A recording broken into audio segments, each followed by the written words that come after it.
Good evening. Thank you guys for coming out on this cold evening. We just had our audit committee. I'm going to let Betty get settled. It was great. Yes, we had a very good audit. Yes. I like having the hour. I think the hour is very helpful. Yes, I agree. I think we will do that for each of our audits. So Olivia, you'll have to let the internal auditors know, because we usually only give them a half hour. So we'll have to let them know that to come an hour for that. I think that will be helpful. I agree. Okay. So do you want to go first? I can, sure. Okay, so we're going to have the report from the superintendent and then the report from our SGO representatives. Terrific. So welcome, everyone. I hope everyone's well and enjoying the change in season. I kind of like the change as it gets a little cooler. It's hard to imagine Thanksgiving is next week, and it's even harder to believe that next week will mark my 3rd month in the district. It feels more substantial than that. Our schools have been very, very busy places. Sure, absolutely. Pull this a little closer. Turn this up. How's that? All right. So our schools have been very busy places since our last meeting, and it's been 3 weeks since our last meeting, and a lot has happened since then. We've inducted high school students into the Science and World Language Honor Societies. Seacliff held their annual circus, which was a huge success. Glen Head held Breakfast with Your Dad or Special Man, and they had their Harvest Festival. Glenwood Landing's production of Oliver Twist was reportedly outstanding. Red Ribbon Week and Career Week at the middle school were and are amazing. Tomorrow is Dream Big Day at the middle school, and apparently you get to wear your pajamas to school. So I'm somewhat tempted to join you depending on what time we wrap things up here tonight. So I'll talk with Rob Dennis a little later about that. If you haven't seen the Red Ribbon and the Unity rainbows created by the students, faculty, and staffs at the middle school in Glen Head, please do. They're on our website. They are really inspiring and incredibly impressive. And let us not forget that in between our last meeting and this meeting, we had Halloween, which was great fun across the district. I offer my congratulations to our women's soccer team, who suffered a heartbreaking loss in the state semifinal, and to our men's and women's cross-country runners, who also competed at the state championships last week. Both achieved amazing success at both the individual and team levels, including a 7th place team finish for the men. Really terrific. We plan to invite both teams to your next meeting on the 30th so we can formally recognize them through student recognition. Tonight, I welcome our new middle school principal, Rob Dennis, and his team, Rachel Green, Seth Gordon, Amy DiMiola. I see Dahlia Rodriguez here and Anna Aguiar, who will present the middle school report on student achievement, and I suspect that you will be very impressed.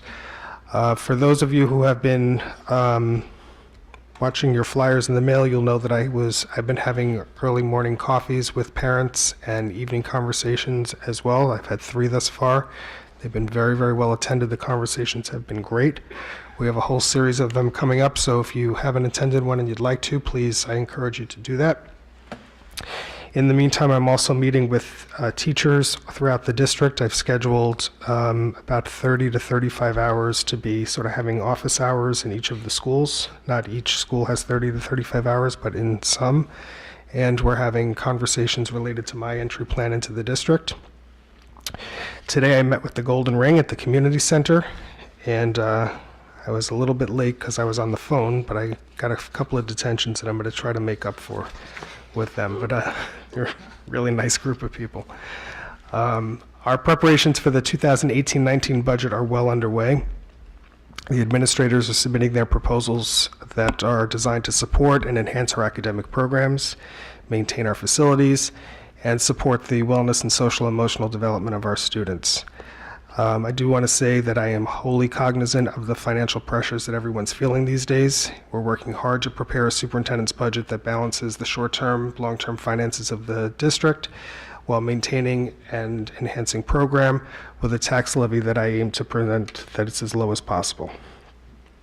We'll have more information on that as we get deeper into the process. I wanted to take a minute to address the current situation involving Littleworth Lane. So currently pursuant to Section 125-57 of the Village of Seacliff Code, the Littleworth Lane between Hanson and Carpenter is closed from 7 a.m. to 7 p.m. with the exception of Election Day. So in response to some inquiries that I got, I just want to note that the district has no authority to direct the location of a polling place. That is done at the sole discretion of the County Board of Elections. So I am aware of these issues related to Littleworth, and since Monday I've met with Mayor Lieberman twice. He and I are committed to working collaboratively and as partners towards a solution that will address the safety concerns that have been raised.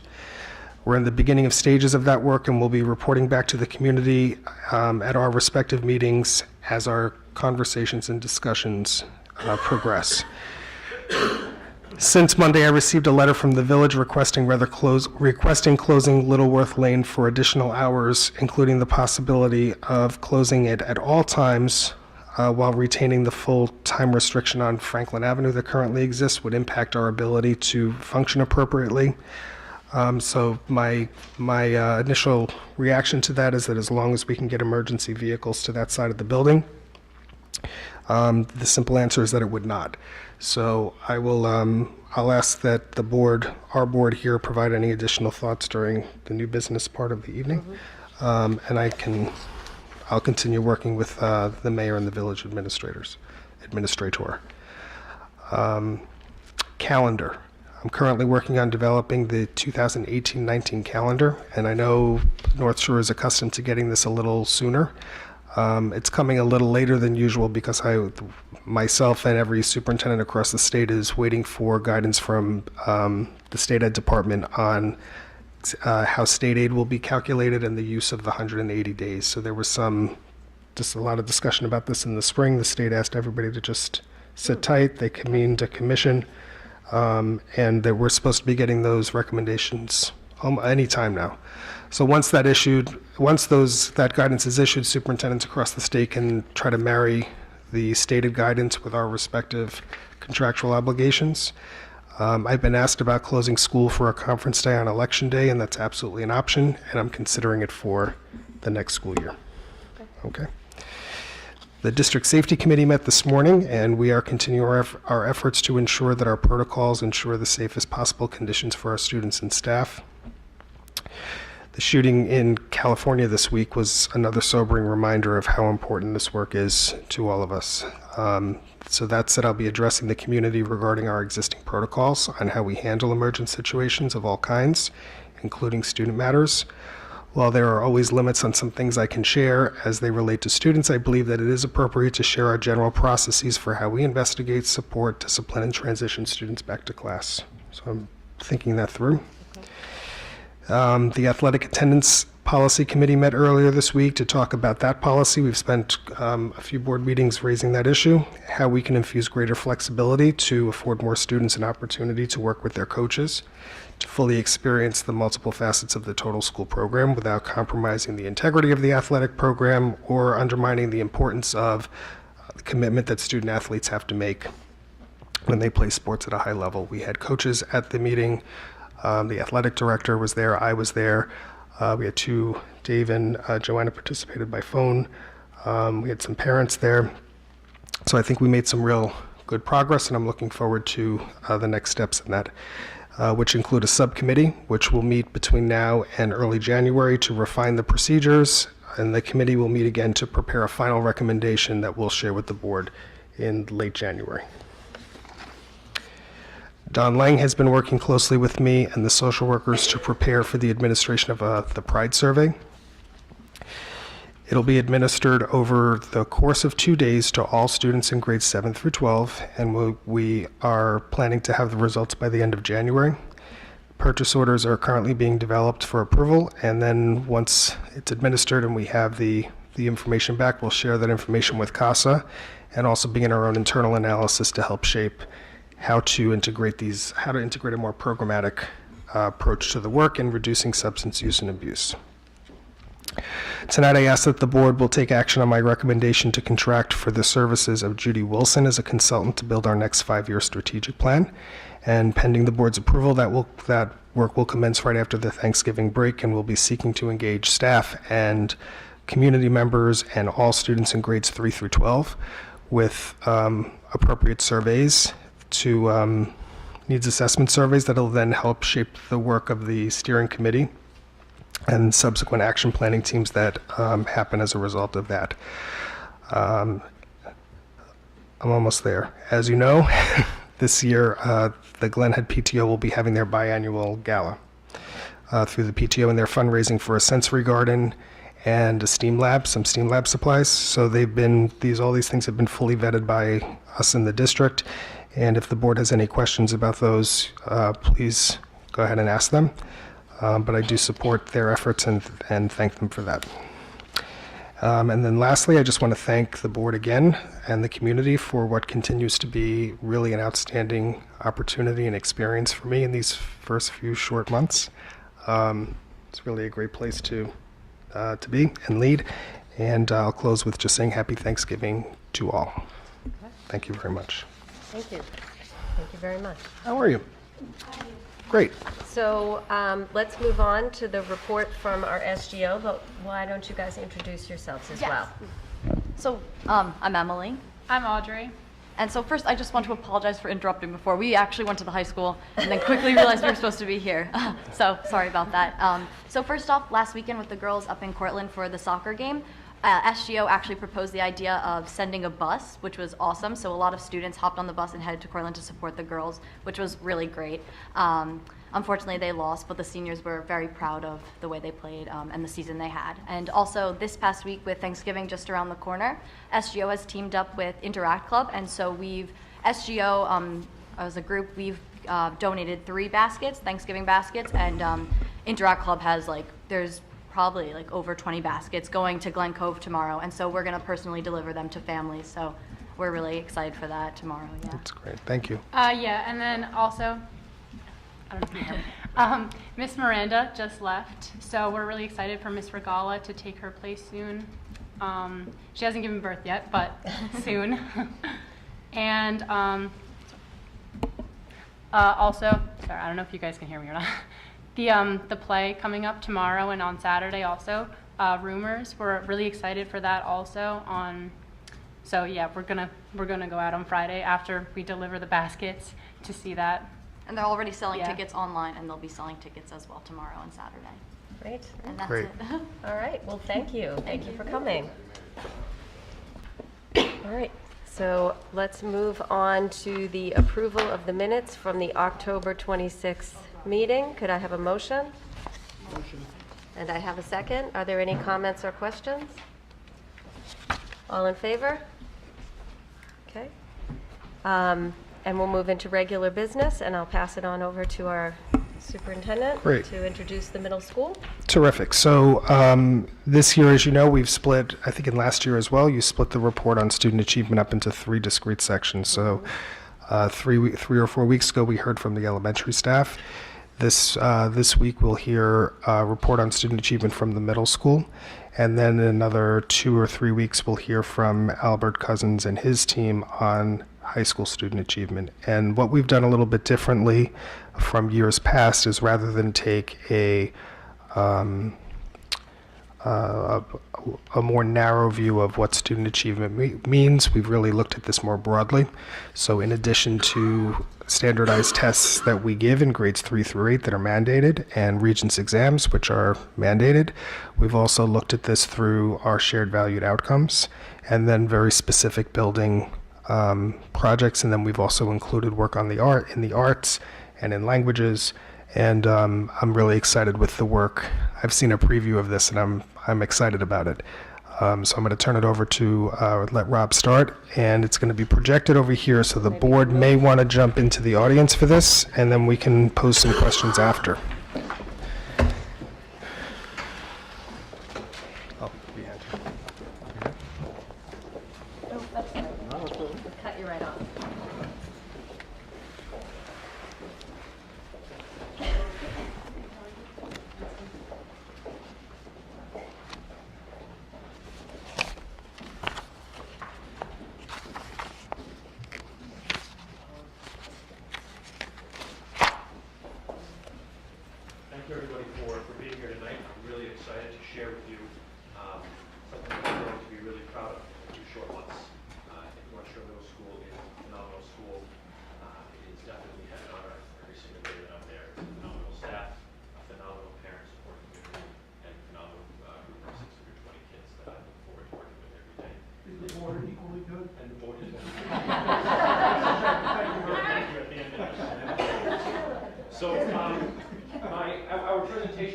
And the way that we approach it is really going to focus on 3 distinct pronouns. And those pronouns are really relevant to the work that we do in the middle school on a daily basis. And those pronouns start off with you, then move to I, and then we combine both of those pronouns to shift to our team model of we. So the majority of this presentation is through the lens of we, because we are a team. Something that we as educators in the middle school are really proud of is how everybody in that school has a place. When students come into our building, they are all scientists and thinkers and leaders, and they're all important, and they're all leaders. And at the end of the day, they are all loved by every single person in that building. I deeply believe in the philosophy of E3. It is one of the things that led me to apply to North Shore Middle School, that everyone matters, everyone cares, and everyone learns. And I see that on a daily basis. Our students have a place in that building wherever they go, whether it be an academic area, an extracurricular activity, a teacher to talk with for mentorship. And at the end of the day, I really do believe that our students are the reason that we are in that building. So I shift a little bit from that pronoun you, and I go to the word I. On our first faculty meeting on Superintendent's Conference Day, I did a survey with teachers, and I asked them to think about the reason they got into education. I asked them to identify the teacher that led them to that place, wanting to inspire kids and wanting to teach. And I asked them to create a word cloud on why I teach. And these are a sample of the words that were generated from that conversation. And if you see in the middle here, so the larger the word, the larger the response. Most teachers said they got into the profession to inspire kids. And that's what they do every single day. So we shift now from you to I, and we talk about how we in the building work as a team. We are thinkers in that building. If you see here, this is an example of a different type of mathematical thinking that 6th graders are doing. If you see one of the directions in italics here says draw a bar model or make a table to support your thinking. So in addition to verbalizing mathematical reasoning, teachers are expecting that students are able to model mathematical reasoning using pictures, using images, using graphs. And that idea is shifting not only in math, but it's becoming part of the next generation science standards that we'll talk about a little bit later on, how students are required to, in addition to verbalize their thinking, show it pictorially and break it down into images. So we think differently in math now. And we think differently in science. This is a 6th grade science class getting exposed to a lot of different concepts related to science. They were, in this particular lab, they were mixing chemicals to see which produced a darker reaction. Over here they had to, take a look at broken glass and try to find out if they could create some sort of hypothesis as to why that glass was broken. So this lesson is one of several that are really evident of the thinking and hands-on opportunities that students have every day. And over here is a 7th grade art class. One thing that I'm really appreciative about the art program in our school is the attention to feedback and critique that the art educators value and try to instill in their students. So this was a critique the last 5 minutes of the class. The 20 or so students in the class were divided into groups of 4 or 5. They created 4 or 5 different paintings. They had to be blindfolded to do it. The purpose of the activity was to show that all of us can be thinkers and artists at the same time, and no art is never complete. And then they had to give warm and cool feedback. And that idea of warm and cool feedback is something I'll speak a little bit about later, but the idea of being able to grow from criticism in order to make something more improved. This is an example of students in English language arts in 6th grade, extending their thinking beyond the 4 walls of the classroom and extending their thinking virtually. Several of our teachers are undergoing professional development opportunities related to flipped instruction. So this is an example of one of the 6th grade teachers who provides her lessons through Google Classroom or Google Sites, and students are able to think at their own pace. They can fast forward lessons, rewind lessons at home, take notes as appropriate, and then come into class the next day really able to engage deeply with the text at hand in the MTC model.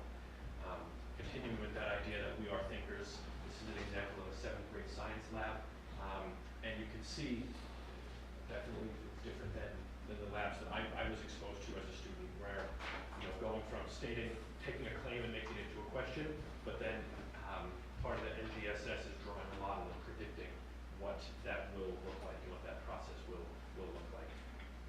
We're also communicators in our school. This is 3 examples of how students communicate. So I briefly mentioned how next generation science standards ask students to model their thinking and to do it pictorially. This is an 8th grade living environment class. To be completely honest with you, the word lack Glucose is about the only word I know related to living environment, so I'm not going to pretend that I know everything going on in this image here, but I'm sure it's good stuff.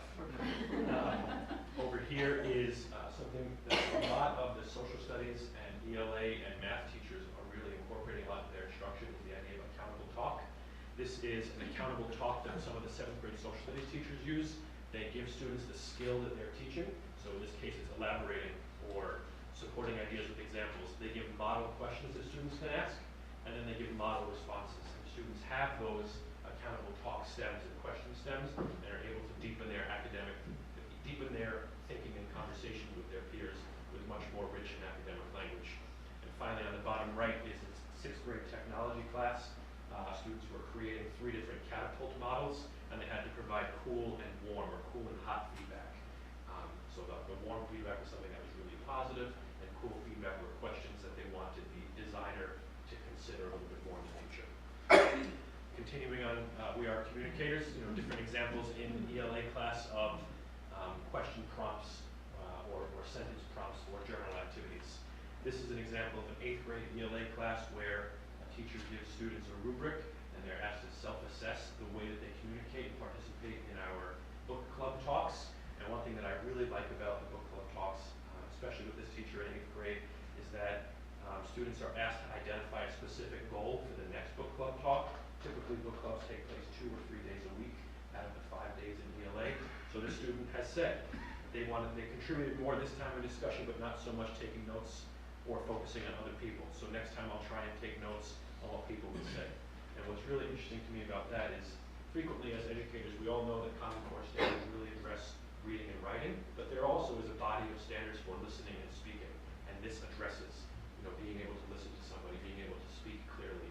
And I think it's very indicative of the reflection that's going on in the school. And finally, the bottom right is an example of students being asked to think about their communication in a journal. And they have to think about how they presented information in their book club discussion and what they'll do next time to improve. We're also collaborators in our school. This was one of the first few weeks of school. At the bottom left is our Music of the World class. And once in a while on Fridays, they'll go outside to the outdoor classroom and they'll do a drum session. And I love this class because it involves students who might not ordinarily be involved in an ensemble music performance. And it really gets them to work as a team, to listen to harmony, to bounce off of other people, and the importance of identifying one in order to create a whole. And that's something that I think this class does really well. On the right side is an example of a 7th grade social studies class in September or October. They were learning about indigenous habitats and how habitats were affected by climate, and they were asked to create a native home that would survive in the environment given the time of year or a certain period of time. We're also problem solvers at our school. These 2 photos are examples of 7th and 8th grade math classes. I was just in the 7th grade math class this week.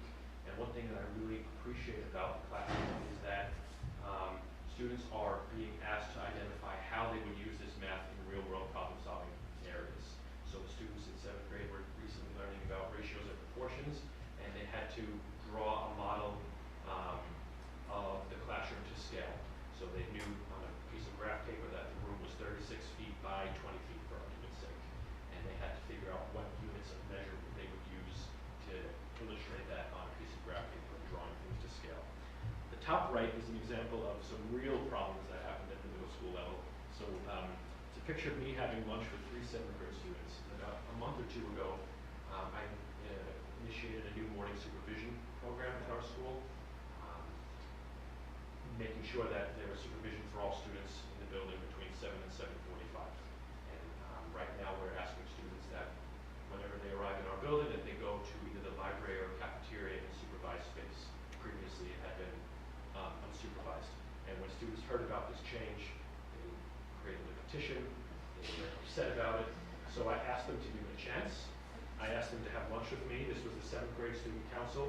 We talked about some things that we could do to improve it. So I just did a survey with everybody about a week ago. They gave me 113 ideas. I'm sure that I'll be looking for some of them. So we're also innovators in our school. Bottom left is a 6th grade technology class. One of the first 2 weeks of school, they were asked to draw 3 different designs of a car that would sustain a crash. And when I asked one of the 6th graders, why are you doing this? She said to me, because in the future, one of us might have a job where we have to create a car that would prevent people from dying in a car accident. And I thought that was phenomenal. I just spoke a little bit ago about the importance of tying what we do in classrooms to the real world. And the student and this teacher were really able to articulate that very beautifully. The right side is a 6th grader in our Makerspace lab, and that class in the beginning of the year was creating games from recycled materials that they donated to schools affected by Hurricane Harvey, who lost all their games and school supplies. I thought that was a great opportunity for students to innovate, but also show concern for others and growth itself. We are committed individuals in our school. This is an example of a 7th or 8th grade math classroom. And if you see here, we ask the students rate themselves and identify, making sure that today you might be a 1 at this skill, but hopefully by the end of the unit or end of the week, you move from a 1 to a 2, or a 1 to a 4. So a 1 is not yet, 2 is kind of, 3 is almost, 4 is got it. And a lot of teachers embrace that idea of growth mindset, the power of yet versus not yet. We held our Red Ribbon Week at the end of October. It was an effort, really collaborative with our mental health staff, but definitely our 2 social workers spearheaded that event. We had a lot of different speakers come in. We had one speaker come in, spoke with our 7th and 8th graders about the importance of being substance abuse free. And then we organized a school walkout. It was silent on Friday afternoon. And every 16 or 19 minutes, a chime would ring throughout the day to signify that every 16 minutes, statistically, someone in America loses their life to substance abuse. So we had advisory conversations that whole week about the importance of being aware of that and making positive decisions. And the school walked out in silence, and I will say it was 99% silent with all 600 some of these students, and that was a testament to the seriousness and gravity that we placed on that event. I'm going to ask now that Seth Gordon speak a bit about the ELA department, the social studies department, and trends that we noticed in the last year or so. Thank you, Rob. So I'll shift to kind of some of the ELA testing data, so you can see how our students performed most recently, but also I'll give you kind of a glimpse of what it's looked like over the last few years as well. So the bar graphs that you can see here represent how students have performed on the 6th grade and 7th grade ELA tests over the last 3 years. So one of the things that you can notice here is the growth that you can see it moving forward from 2015 to 17. If you look at the 7th grade numbers, you can see proficiency rating, which is the blue bar, going from 58 to 69 to 77% proficiency. And you can also see the mastery rates going from what was 2015 for the 7th grade, from 16% to 31 to 27%. So we've had improved mastery rates and proficiency rates in the 6th and 7th grade model. If you look at the 6th grade model, you can see from 57 to 51 to 68% proficiency rating. Our proficiency ratings for 6th, 7th, and I'll show you 8th grade are the highest it's been since the introduction of the Common Core. So our numbers have been the highest since the introduction of the new tests. Our 8th grade numbers, if you take a look here, the proficiency number this year was 92% proficient, which as a Newsday's reporting source, it was the highest on Long Island. Our mastery rate has gone from 30% to 22 in 2016 up to 51%. So I'll show you in slides later. We'll look at some of the reasons for the growth that has occurred here, but we can see the trends of these graphs of going through more and more kids becoming proficient, and also the way this model looks at both these bar graphs looks at teachers. So one of the things that we can see here is that the same groups of teachers that are teaching these students, they are improving. And as their practice is improving towards preparing kids for these important assessments, that the students are performing better as well. This is a more specific look at the 2017 ELA exams. You can see each of how students, of all the students that took the exam for us, where they fall into the categories that were 1, 2, 3, and 4, 1 being the lowest and 4 being the mastery rate. You can see the opt-out numbers there as well.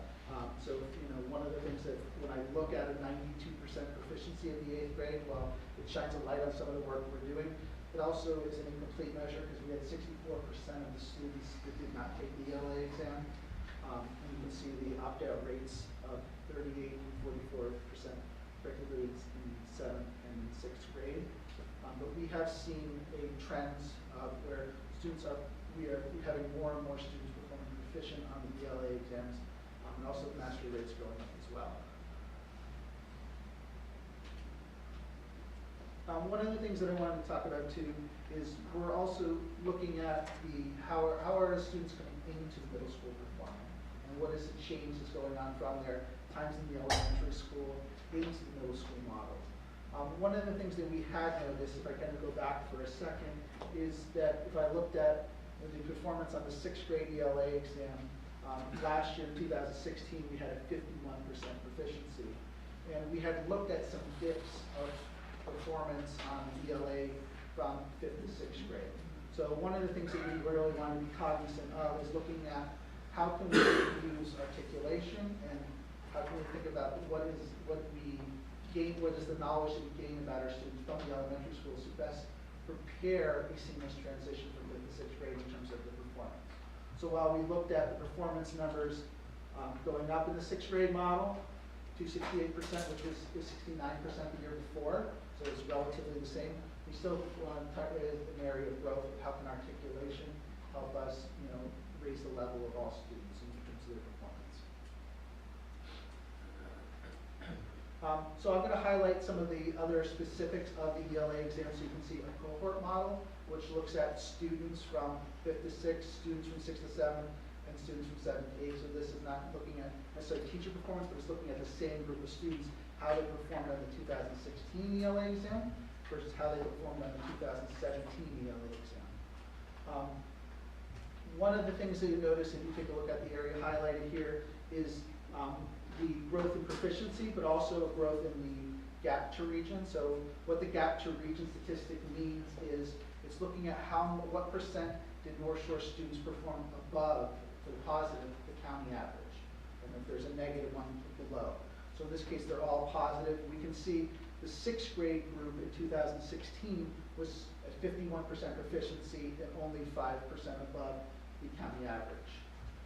Last year in the testing, they were at 77% proficiency and at 22% above the county average. So we can see a growth within that cohort of students. And you can see that as well in the 7th to 8th grade numbers, from a 69 to a 92% proficiency, which is also an increase in the gap to up to 36% from 22. As we said, one of the things I think is that, while we're very proud of the 92% proficiency, we still think it's a bit misleading because we do have a 64% opt-out rate. So we only had 246 and 89 students take the ELA. And you can see that the dip that I had been noticing a trend over the last 3 or 4 years, where from 5th grade into 6th grade, we would see an average of a 5% decrease in proficiency and a 9 to 12% decrease in the gap to region. We had a very consistent year from 69 to 68 and 23 gap to region, which is a consistent score. So students performed very similar in 5th grade as they did 6th grade exam, which was one of the first times in the last 5 years where we saw more consistent. So what were some of the efforts in kind of looking ahead with our ELA program? One of the things that we did that we think had a large impact was reviewing the test data and using that to inform our instruction. The ELA exams the state didn't always release all the test questions and information to us, so it was a bit of a mystery to some degree, like why did we get certain things wrong, so we weren't able to use that data as much in the past as we are now. So when we had more of a complete test to look at with the standards and the questions aligned to the standards, it gave us a better ability once we kind of, as a group, I learned from Fred Cohen of IBW, trained me, and I worked with the teachers to really understand all the test data, and then we were able to better understand how did our kids perform. And then that information became, we were able to excite teachers of what can we do for this cohort of students to help them be more successful in English language arts, and as a result also be successful on the ELA exam. We did look at kind of a working smarter, not harder philosophy, rather than, just bombarding more test prep on top of students, time in the middle school. We looked at how can we be smart with the test prep we did. By having the data, we were able to say, here's the type of work that our students aren't performing as well at. What can we do with our instruction and our time to prepare that to be smarter? So when I looked at one of the things of a test preparation was for this TC, Teachers College Designs, for all the states that are, not states, but necessarily all the districts that are members, their original plan for some was as high as 6 weeks of test prep. We had minimized that down to about 3 weeks of what we thought was necessary training of kids of how to take a test.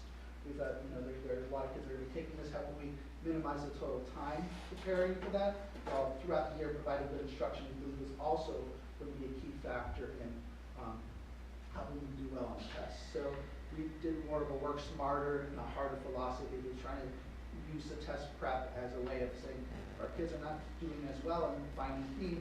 How can we do that work in a more natural way rather than just through more preparation? We also, one of the things that we target and tailor our support for our students. We have been creating over the last few years different levels of literacy support that is by examining test data, classroom data from teachers and information from students. Instead of having reading as a support and AIS as a support, we try to differentiate it more by having, here's a writing support class for kids that are not doing well in terms of writing. How can we provide them with extra support? For students that are struggling with fluency, how can we develop more of a fluency decoding type of class for our most struggling readers, and a comprehension class is designed for some of the students that can read and encode but are having difficulty comprehending more complex texts. So we tried to differentiate the levels of support that students did to put them in a class or support them through another teacher pushing in a way that we think would best support their ELA needs. And we also we had designed committees last year to review all students to ensure proper placement, where we would have the ELA teacher, an AIS provider, a reading teacher guidance to say what is the best decision for the student involving the parent in part of that process, as well as we were trying to determine what would be the best interest of the student to help them be successful. We also developed a few different collaborative teacher teams to address problems that we saw within the school that we thought could strengthen our program. We saw that boys were performing not as well as girls on the ELA exam, so we had a group of teachers that wanted to do a creation team, a departmental team on Boys Read, which is trying to decide why they think that might be. And one of their recommendations was when they went through classroom libraries, they saw a lot of the titles were geared towards girls. There weren't enough top books that were interesting to boys. So part of, we looked at our budgetary needs and tried to find out what were the books that our boys wanted by talking with them, by looking at websites of districts and places that had similar needs, and we tried to increase our collection to try to encourage boy readers. We also had a 9th grade transition. The teachers that worked with the ELA teachers across the street at the high school to say what are the things that you see as weaknesses from students and how can we better support their transition from middle school to high school. And we looked at a variety of different needs and how can we best develop a program for them. Part of that, the takeaways from that and our articulation that we did with the high school last year was developing a research paper, really kind of do a model with our AIS services and how can we address all student needs. And as we go forward, part of our plan is to develop high quality professional development curriculum writing for our students. Our work with Teachers College, we have staff developers come on hand, we have tickets where we can send teachers to Columbia and we use those, we align that to what are our goals and our needs of the department, and we choose days and set up agendas collaboratively where we can best make a meaningful professional development opportunity that teachers will learn from and then can pass on that knowledge to students. And as we go forward, a lot of the summer curriculum writing that we do that to develop programs based on some of the needs and the areas that we really want to strengthen as a district, whether it was grammar this year or writing support or research in the previous year. In our humanities K-12 learning, we're designing a learning around inquiry for teachers that we're set to launch later this year to really look at an inquiry approach to research for teachers to facilitate with students. Briefly, I also wanted to talk about this, the social studies program too. While it doesn't have a standardized test that they take in middle school, we have been doing a lot of things to really strengthen the social studies program. I presented some of this information to the board last year, but I want to show kind of where it is now and where it's going forward. Last year, all 7th grade students wrote a research paper on innovation, where they were able to look at different innovators or innovations that they thought were resonating with them, and they were able to do a research paper where they're doing beyond the 5-paragraph essay, where they were writing an argument paper for what is the historical impact of their innovation on society or history. So each student did that last year. This year we did curriculum work this past summer to have all 8th grade students also write a research paper, which is looking at the progressive era today. In social studies, they're going to study the progressive era and the change that muckrakers and others made a difference in their communities. And they're going to look at what is the issue in your modern community or world, and how can we make a difference in a way there. So they're going to be doing a little bit of research, applying their historical knowledge to the research that they're going to be doing in their work today. And that will be a new project that's take place later this year. And as a social studies, we look to improve going forward. We've targeted how can we create a common language for source analysis with the high school, as the high school IB program has an OPCDL, which is essentially just an origin, purpose, content, values, and limitations. So how can I look at a historical document, a picture, an image, a text, and what is the process I need to go through to more fully understand this historical source. So we're looking to try to come up with a common language with the high school. We have adopted kind of an OPC, which is getting kids to always question, what is the source? Learn about that source. What is the purpose of this document? And what is the content? What does it say in there? So they can be better informed about the information that they're reading. And we're also looking to develop more inquiries in social studies under the new C3 framework. And we're going to be developing assessments that are aligned to the new social studies standards, as the new social studies test will take place within a few years. So we're not there yet, but we know our middle school students are going to be taking those exams. So how can we prepare them for the type of historical thinking that those tests will require? So we've begun to look at approaches of how can we get students to really look at multiple sources of information, and how can we have them reach their own conclusions, where they're drawing from text as well as visual evidence to support their reasoning. And I'm going to pass it over to Lisa Medina. So let's take a look at student achievement in mathematics, and the way we can begin doing that is by taking a look at the recent exam results for 6th and 7th grade math. What you're going to see here is a 3-year longitudinal overview of the results on the state exam for 6th and 7th grade. You'll notice for 6th grade, we've had consistent growth in both proficiency and in mastery on the state exam each year.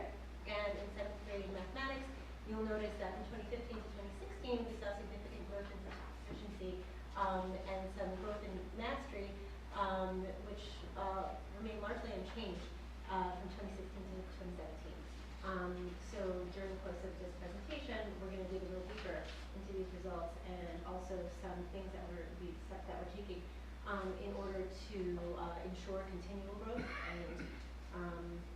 and future growth in mathematical achievement. So to take a closer look, similar to the ELA result that we saw for 2017, we're able to see a breakdown in the levels of student achievement on the exam, level 4 being mastery, proficiency being a combination of levels 3 and 4. One thing that you'll notice on this is I include grade 8. We have last year 22 students who took the Math 8 curriculum, and that accounted for about 9% of our 8th grade graduating class. Of those students, 6 of them decided to take the state exam, and with the 7th student from the algebra course, which is a very unusual thing, but he decided to waive his exemption from the state exam to take both the operations and the Math 8 exam. So that's in the middle of the option, but he took it. So that's why we have 7 students there who account for grade 8. Similar to to what Seth was talking about, we had significant rates of opt-outs. However, we do believe that we can still glean important information from the data, so that's why we do want to take a closer look at how our students are doing and why they are. Similarly to what we were discussing before, how we feel it's important to view our students as I like to say that we have them as a group for 13 years. So it would not make much sense for us to not notice what's happening to them at each grade level band, for that to ever be disjointed. So for us to take a very careful look at their performance before they come to us, and what we can do, what we can glean from that in order to inform how we work with them.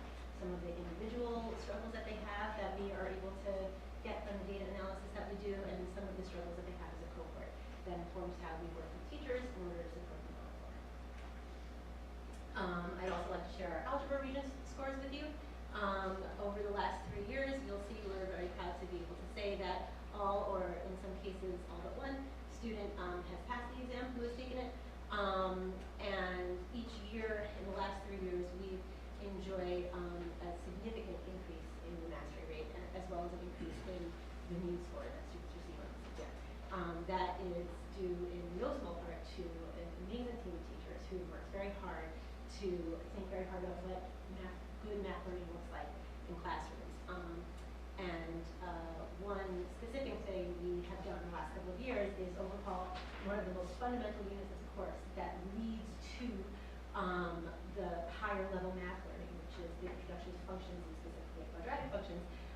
And instead of looking at it from a very traditional algebraic method, which doesn't, we believe doesn't lead to very good mathematical understanding, sustained mathematical understanding, we looked at it from a conceptual approach. So students are tying a graphical view to algebraic view, to tabular view, numeric view, and to see how functions behave and all of the changes take place.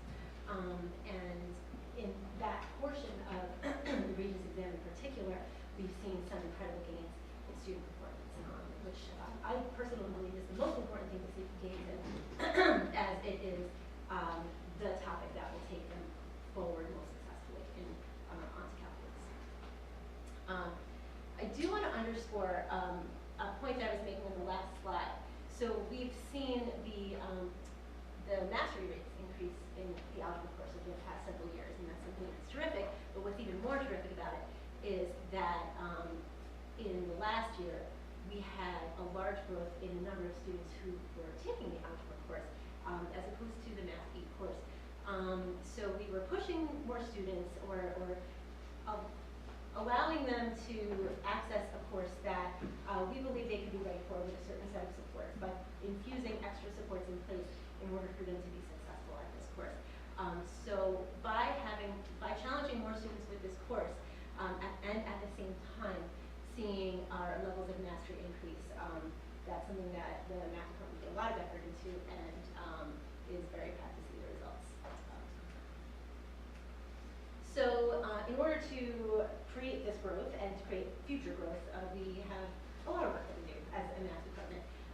And one of the things that's been really exciting for us is starting with a partnership amongst the district math leadership and Mr. Vicky. We've worked together to study how learners learn math best. So we've taken a research-based approach to not just merely guessing or what's worked for us well in the past, and really digging into what the research shows is the best way to learn math. And by tackling this together, we've developed a shared understanding of what best practices could be in the classroom, amongst which are the essential elements of what should take place in every mathematics class. So, for instance, one of the things we work with teachers on is a 5-stage approach to every math lesson, which begins with an exploratory inquiry process over an open-ended question where students aren't merely given information but asked to develop some sort of set of ideas around which teachers and groups collaborate to give those ideas structure. Then students have the opportunity to practice, but then also read and reflect on their work. And Something that I think hasn't had enough attention, but is very important, is reading. Math is a language. It has its own syntax. It has its own grammar. And to be able to read questions properly will be to be able to complete problems properly. So we do spend time on literacy in math.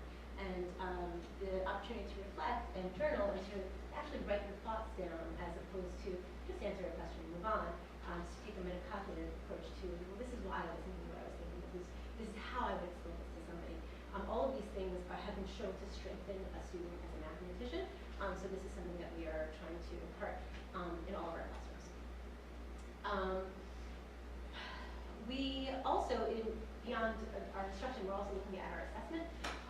So based on the research as well as influences from the Singapore math, we have looked at problems through three lenses. The basic type of problem, we have assessing basic skills, and application, which takes a set of skills that you know and applies it to a real life situation, and skill, which is very interesting and something that I think students struggle with the most. They have the least amount of practice with over the years, which is perhaps taking a combination of skills that they've maybe never used before together, and are asked for the first time to access skills and use them together for the first time. And that is uncomfortable for students in sometimes because it's not a problem that they've ever seen before on purpose. So in the real world, you'll never have that dry run for that important problem that's coming. So how do we construct, or how do we allow students to construct a concept that is novel? And that's something that we've worked with students on, and our, over the last year, we have put a greater effort into this for students. So we've gathered all of these ideas for what makes a great math setting, and now the next important thing to do is to effectively communicate this with our faculty. So we've high quality professional development. Singapore Math, the Math in Focus set of books that has been rolling up through the grade levels, is now in 6th grade, and it's in middle school for the first time. Our teachers have been preparing. We have been providing them with professional development in this Singaporean approach to mathematics, which part of which is what I had just been describing before. And the professional development that they've experienced with us has been wonderful. I mean, we've had visits from Dr. Yvonne Har, who's everybody's favorite Singaporean mathematician, who comes to North Shore once in a while. And he has modeled lessons for us, and teachers have been able to contact, have conversations with him to debrief those lessons or have workshops on best practices, and that's been wonderful. And we also have a consultant who we love very much, who doesn't live as far away as Singapore. We get to see him a little more often, and he comes and has developed a very nice relationship with teachers, and it's a beautiful command over the math focus and the Singapore math approach, and teachers respond very well to him, and we expect to continue working with him. Then, as Seth was talking about K-12 humanities learning, we've been doing some K-12 math learning, which has been, last week we had 4 meetings with all of the teachers in the school district who are responsible for teaching math, which sums to about 130 teachers from elementary through high school. And I've never seen such a powerful effort to bring people together to share a cohesive and common idea of what it takes to learn math well. And to have that shared understanding, and going back to the idea that I was talking about before, where these are all of our students for all 13 years, so for them to be receiving a consistent message the entire time that we have them, and not a disjointed message just because you're in 8th grade now, and now you're going into 9th grade, or 5th grade now, and now you're going to 6th grade, and this is just how we do it here, as opposed to working as a team, and taking care of that child throughout their entire progression. And it's something that we've been working on in terms of sharing the research and establishing best practices and a shared philosophy and going forward together. Some of the technical things that we do together, which I think are extremely important from an organizational standpoint, revolve around common assessments.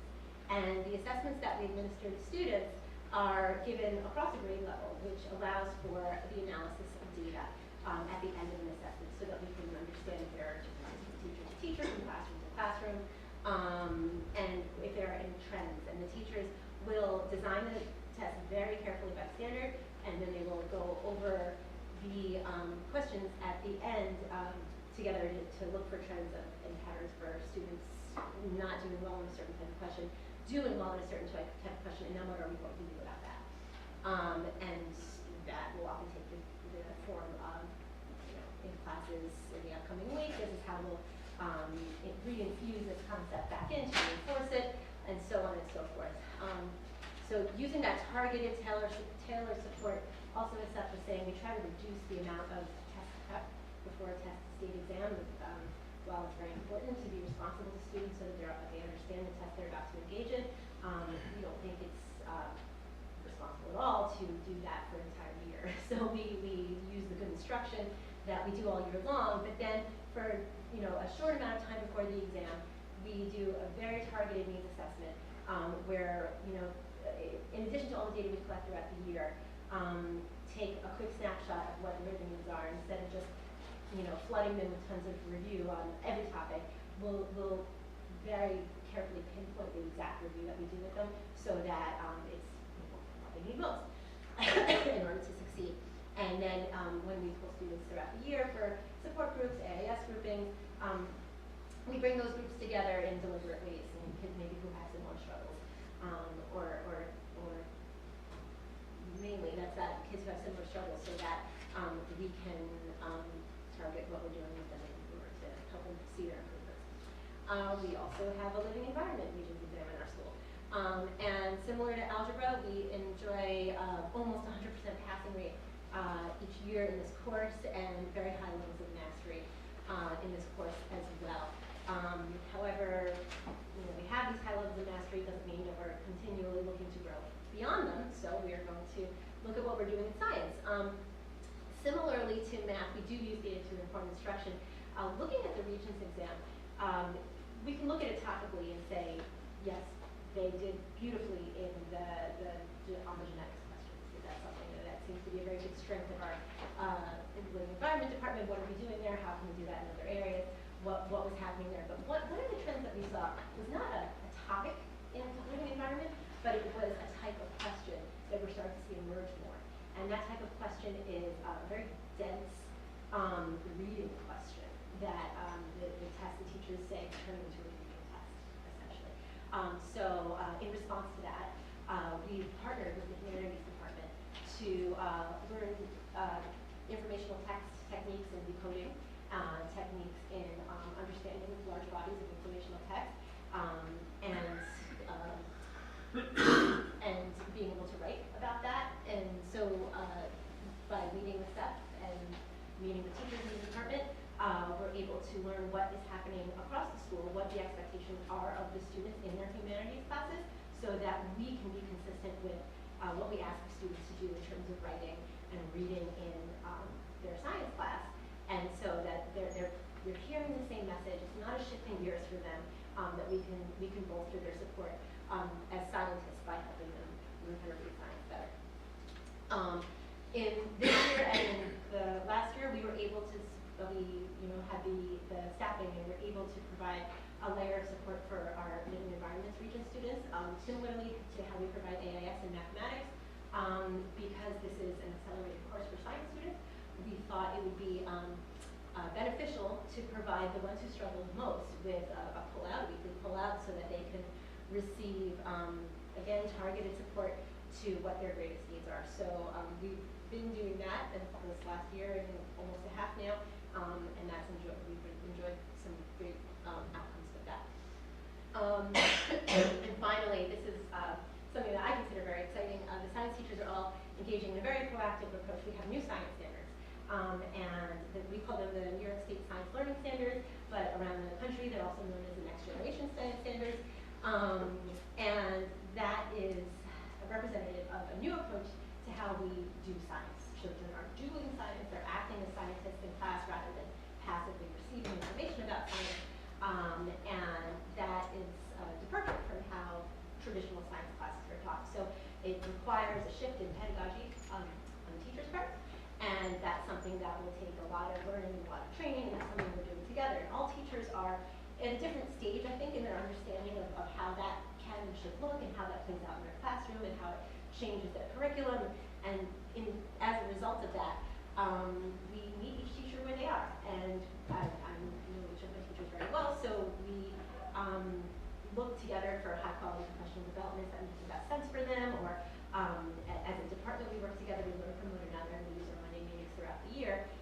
to increase our shared understanding of the next generation science standards.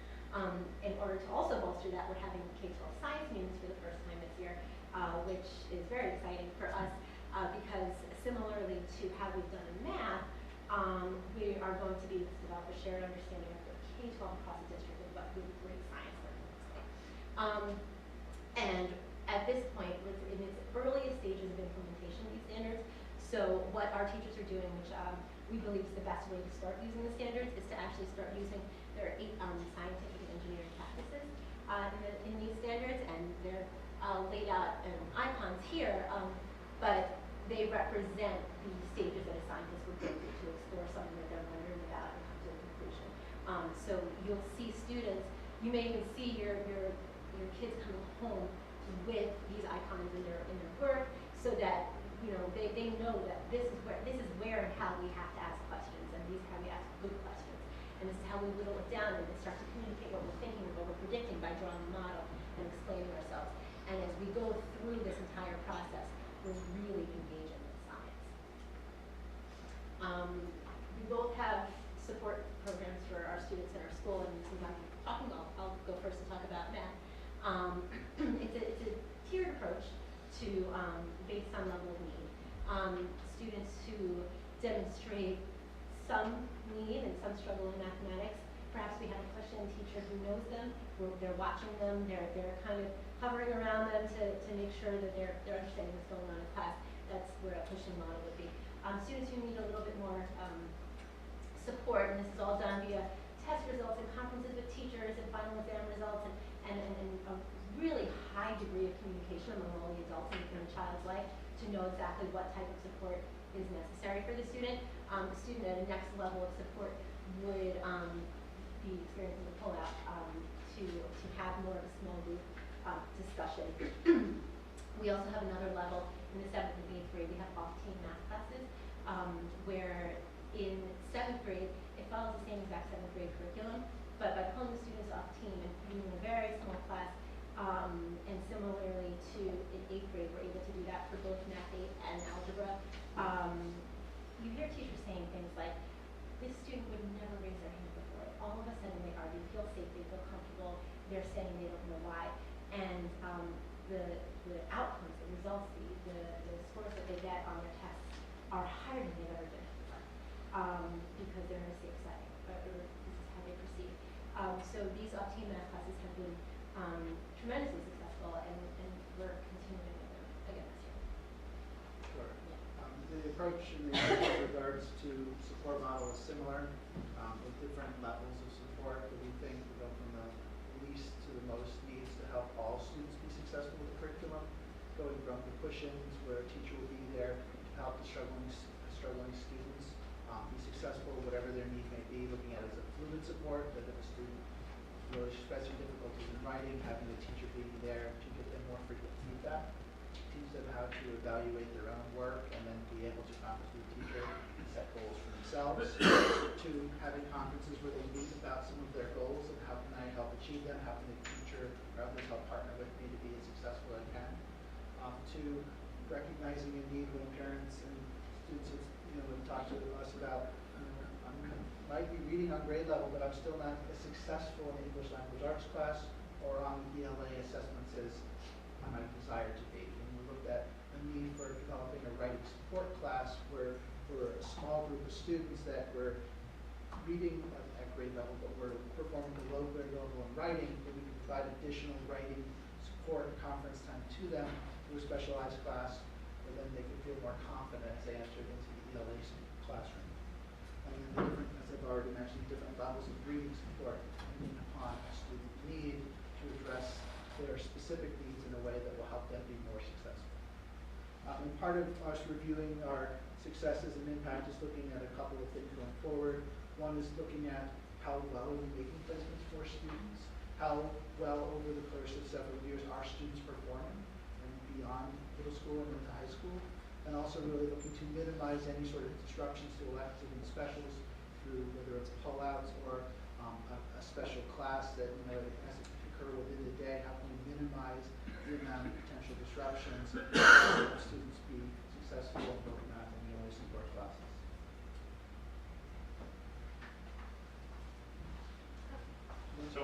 Makerspace, over the last 2 years, has been a really popular space for students. Last school year, there were almost 200 students enrolled in one of the several cycle classes that we have. This year, that number is 302 students between now and June, who will be taking one of our 6 or 7 Makerspace classes at the bottom of the screen. Design Squad, Wow You Made What, Renewable Revolution, Viking Explorers, STEM Investigations, and Mythbusters. And each of those courses really take content and skills that students are learning in math and science and figure out how they can apply them to real-world problems. I was in the Design Squad class yesterday, and students were presenting to me different ideas for lockers and how we can redesign the lockers of the 1950s to make them more accountable and suitable for students today. And it was really phenomenal ideas that they had. These are some of the different pictures that take place, students drafting and drawing things to scale, students working with electronics and wiring and learning about what's important to make robots run and machines work. This is our Viking Explorers class that is one of the most popular, it is a very popular elective in our 8th grade. And they take a lot of field trips that they go on. They try to design different systems that can, this is a boat that they designed to float in the water. Is that correct, Stephen? That's their inaugural dunk into the pool of their underwater robot. The first trip they take is to a pool. You have to get an obstacle course, make sure they know how to run the robot properly. And then they go into increasingly interesting places such as Cabot Beach or the Mississippi River. We went kayaking last year with them. Great South Bay, pretty amazing, and it takes them both and understanding different waterways around. These are just a lot of the different opportunities that students have in our makerspace that they're very excited about, and we're very proud to be able to support them with. Sure. One of the new initiatives that we started last year was National History Day, where it's a competition at Hofstra University, the Long Island version. It goes through 3 different levels: the Long Island competition at Hofstra, the New York State History Day, which is in Cooperstown, New York, and then the National History Day competition, which takes place in College Park, Maryland. We had our first group cohort of students go through. We had 16 students. All 16 students that took the course were able to compete in Long Island History Day at Hofstra. We won 2 local awards, our students did, and 1 national award. Greg Cantwell last year presented to the Board of Education the end of last year his documentary film on John Lewis taking a stand, won 2nd place in the junior individual documentary in nationals. So we try to build upon that success going forward. We've tried this year, our focus has been to kind of grow and support the program. So we've increased participation of students to 38. It's an elective course, so any student is able to take it. So we try to find the most excited kids that are passionate about history or developing a project and look at the potential of where this elective program can go. So we've increased our participation. We've also added a National History Day Club to help support student research. We find as there's more projects going on, they're going to need more time with their teachers to kind of really hone and develop their research, whether it's a paper, a documentary, a performance. We have several students that I went and viewed it today that were very excited that the theme this year is conflict and compromise, and they wanted to do the Salem witch trials, and they wanted to do performance. So we had me with all the different things that are on Salem witch trials, and you can see the excitement of being able to research this critical time in American history, or during colonial history rather, and look at the conflict and what went into it. So they were very excited about trying to develop a performance as they use their research to do that. So in other departments aside from humanities and STEM, we also have some data that we take a look at to inform our instruction. This is samples of, these are the results of our FLAX-A, so the foreign language exams, 2016 and 17. The blue is 2016, orange is 2017. We are a very robust school with respect to languages. We offer French, Italian, Latin, Mandarin, and Spanish. We have very high success rates with respect to proficiency and mastery. This coming June, we're very excited that it will be the first time that our Mandarin program sits for the FLAX-A exam. That program is something that has been designed for the middle school and is now working its way up through the high school. And some of the instructional goals of the department are to ensure that students are involved with interpreting information in the target language, presenting on that material in the target language, and creating some intercultural competencies and understandings. We also create positions at our school Nearly 2/3 of our entire school is involved in some sort of musical instrument. We have a phenomenal ensemble music program that does some really, really great things with respect to showcasing student work, designing and developing musicians. Mr. Morthorse is particularly proud, so am I know Ms. Rodriguez is as well, that we have 8 students out of a total of 106. 8 students from our middle school are attending the NYSBTA, New York State Band Directors Association Middle School Honors Band later on this spring. We have enrichment opportunities in music. Our elective courses, Music of the World, electronic music production, general music, and guitar workshop. These are, again, some other samples of different awards that our students have received last year with respect to music. You can see 120 students participating in the NYSBTA Solo Festival. We had 1 student at the American Choral Directors National Middle School Honors Choir. Our music teachers are very proud of their program that they've built, and that is that is definitely due to the support of this community and to this Board of Education. We also create artists in our school. The art teachers have a lot of design opportunities that they create for students. A project that took place over the summer, one of the PADI projects, was a collaboration between art and social studies teachers and getting students to sketch their thinking in their art and social studies classes. How the elements of art develop us as thinkers. So trying to see how design and principles of art reflect the thinking and can make us better thinkers. Our enrichment opportunities include 2D design, 3D design, digital photography, and studio art. These classes are foundational for the success that students will have at the high school in more challenging art classes. This is a really unique experience that our music teachers collaborated with art teachers, and I believe actually a high school student as well.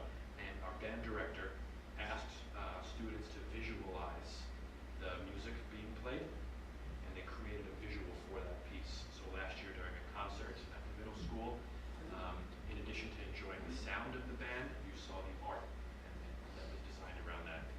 So our music teachers are really trying to see how they can engage with other curricular areas, not just art. They're doing something this year with the ELA teachers. Mr. Morthorse is working with an ELA teacher. We develop athletes. We have 678 instances of student athletic participation in our school, and we are focused on committing students to be fit for life and how they can take some skills that they're learning in phys ed classes and develop them throughout their life. We also prepare students for career exploration. This was our first year we did the National Career Development Association has identified November 13th to the 17th as National Career Week. So we invited in 27 community speakers who spoke Tuesday, Wednesday, Thursday, and Friday this week to over 30 or 40 of our classes. So we had people who are investors, are pilots, are journalists, are doctors, lawyers, judges. They spoke with our students and talked to them about what they need to do in their academic setting in order to set them up for success at the high school. Our guidance counselors taught students about creating resumes and interviews. And I want you to know, I don't know if we need a Board of Education amendment for this or a resolution, but I'm going to be out of a job December 4th. So we have a new principal for the day. So we had 75 students apply for my job. 1 student is the recipient of the job, so she will be, she and I met yesterday. She's creating a plan and some questions that she'd like to work on. She's got a full day, December 4th. We have a meeting with Dr. Girizzo that she'll be president in, and we're going to be talking a lot about what her perspective is and how we can improve the school. I'm going to talk a little bit about our social and emotional component of our program at the middle school. E3 is our ethos. Everyone matters, everyone cares, everyone learns. And one of the most important things about E3 is that it is ingrained in our students. Our students start our school in 6th grade taking a pledge. The posters of E3 are all over the school, and all of our students and all of our teachers are committed to a year-long thought process of kindness, respect, caring, and it is our year-long anti-bullying project, pretty much. Some of the school-wide activities that we have, it's kind of interesting. Some of the things that I'm going to go through say month, say week, but what really happens is that these are just weeks and months that we might highlight and have and promote awareness of, but we really have the thought process of it being year-long. We're getting ready for Greenkill. Many of you know about Greenkill.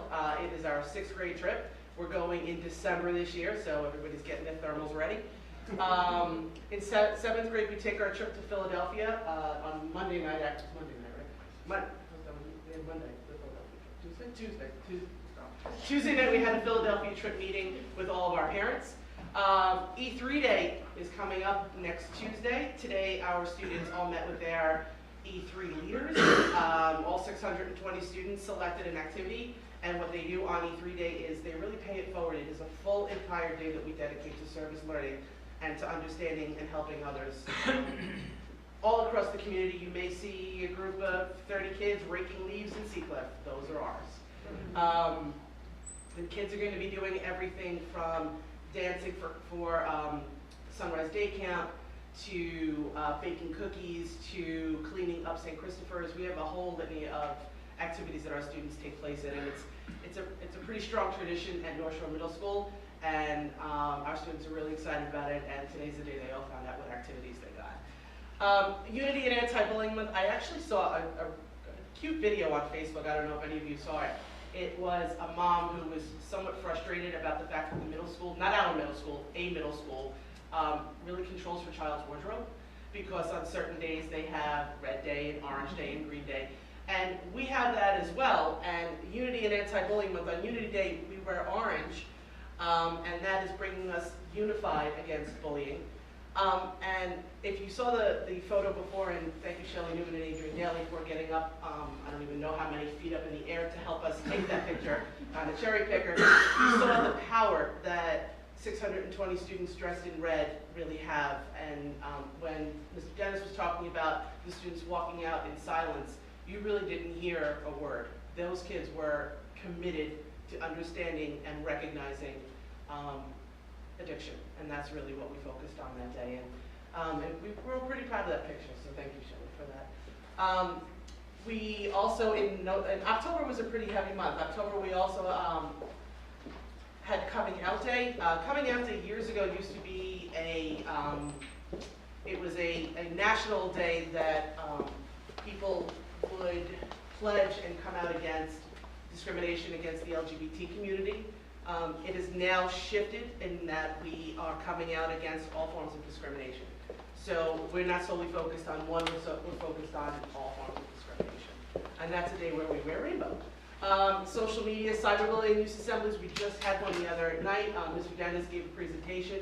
Next week we're having the POP officers come in and talk about social media use. Team Challenge Day is something that takes place in February, and is where our teams get to compete against each other in all forms of fun type of activities. We do an academic bowl, which is very much similar to a quiz bowl, and there's a few team building activities really focusing on collaboration and just competition. Then we have our 6th grade field day, and another thing that we've worked pretty hard on is our comprehensive 5th to 6th grade transition program. There are, when the kids come out from 5th grade, we have several different activities that we do. The first one is myself, Mr. Dennis, and the guidance counselors will go down into the elementary schools. We will talk to the 5th grade students, get them all excited about middle school. They come up for a day in May where we do a buddy program, where they get a big 6th grader who walks them around. They get to go to all different classes and have lunch as a 6th grader and enjoy recess. And then we also have a full orientation in August. So by the time the kids come into school, they know where their lockers are, they know how to open their lockers, we hope, and just know where their classrooms are. We really create all of that to make students feel safe and comfortable and not have to worry about where is the bathroom, where is my classroom, and we just do everything that we can to kind of minimize the anxiety. And then we have our clubs and activities, our interscholastic sports, which I believe we're going to be talking about. 6th graders have intramurals. We have a large amount of clubs, and the competition clubs that we have, Math Fair Robotics, National History Day, which you just heard about, mock trial, and science research. So we have a pretty comprehensive social and emotional program at the middle school too. And now I'm going to Promise to take 94 more seconds. So we provide differentiation and enrichment for students. Differentiation, all students have differentiated instruction. In their classrooms, there's an identified group of students who requires more differentiation. And that's delivered through resource room and ICT skills. We provide enrichment for every single one of our students through our elective enrichment program.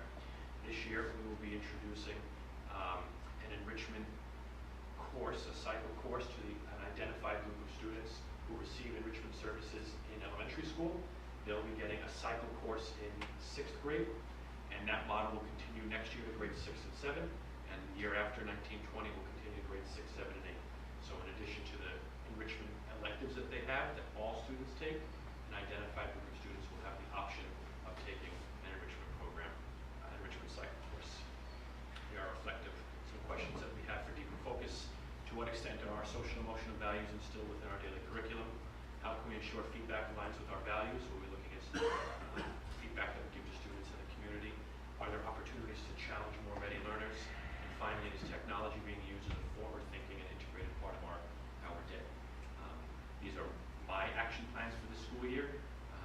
We created a goals and vision committee that's designing North Shore Middle School in 5 years from now.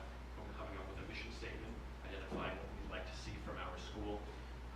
We're going to be shifting our thinking of middle school advisory and thinking about what that will look like next year, making sure that small communities of students have an adult in the building that they can go to every day for an extended period of time. We'll be looking at our feedback, making sure it models our values, technology instruction, and ensuring that we have a robust curriculum that can meet all students where they are. We thank you very much for your time. Thank you very much for your commitment to our school, and thank you personally for the opportunity to be president of this.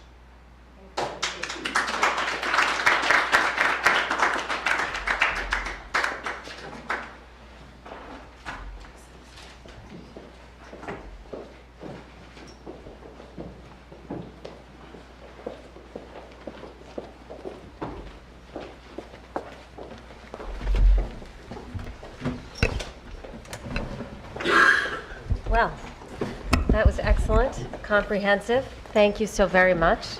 I'm going to open it up to our trustees if they have any questions for our middle school staff. Just as a note, we'll do the comments from the public after, but let's start with our trustees. And Dave, looks Just- like he has a comment. I do or have question. it's a comment. Regarding the ELA scores and the opt-outs, just something I would be curious about and maybe to learn more is the self-selection. Obviously, parents and families choose to opt out for a lot of reasons, but as we see the numbers of opting out really growing, it does make me question the degree to which we should be totally celebratory of those higher rates if the students who are having frustration in 3, 4, 5, 6, 7 are just choosing, rather than learning from those and challenging themselves, even if it means continuing to fail, are just not taking the test. I'm not saying that those students who don't want to take a test for a variety of other reasons should be encouraged to take tests. That's a family decision. But I'd like to know a little bit more, if possible, about why students are selecting not to take that test in such large numbers as they progress through the chain. Just a comment. Thank you. Okay. Mary Ann? Well, I actually have a little different spin on that, and it does tie into what you were saying.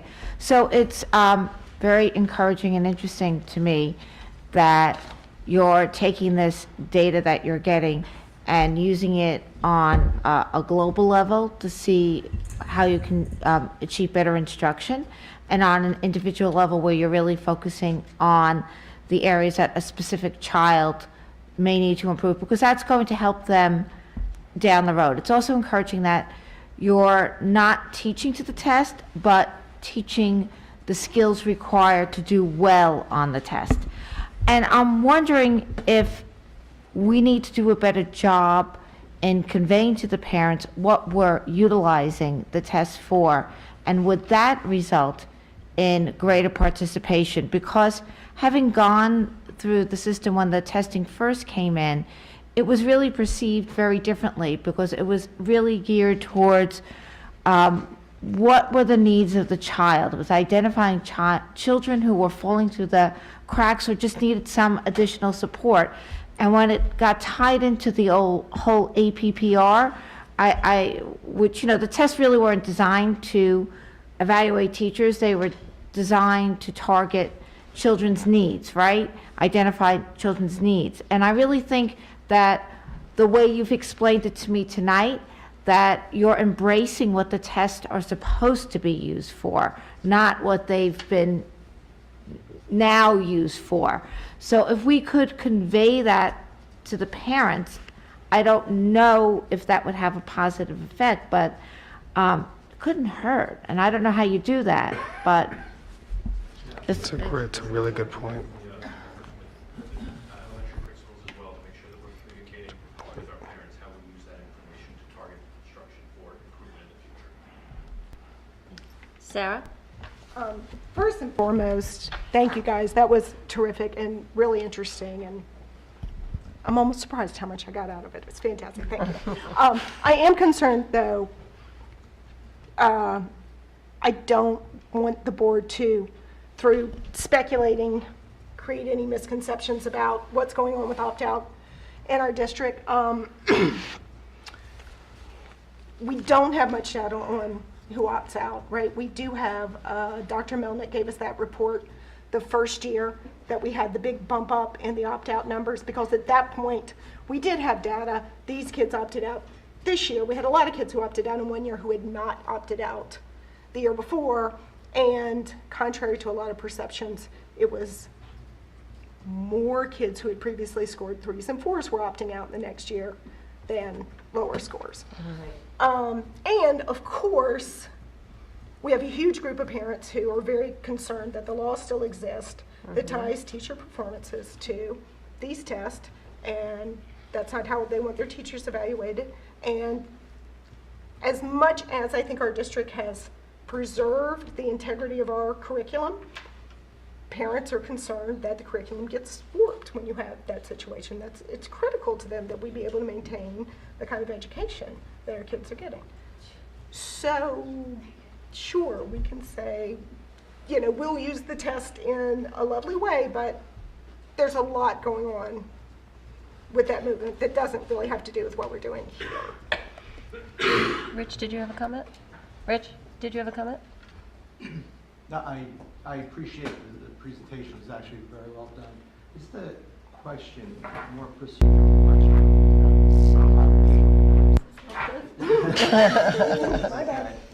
Some of the assessments that you're using, in particular, you are doing research papers, and you made mention of the fact that you're doing departmental math tests.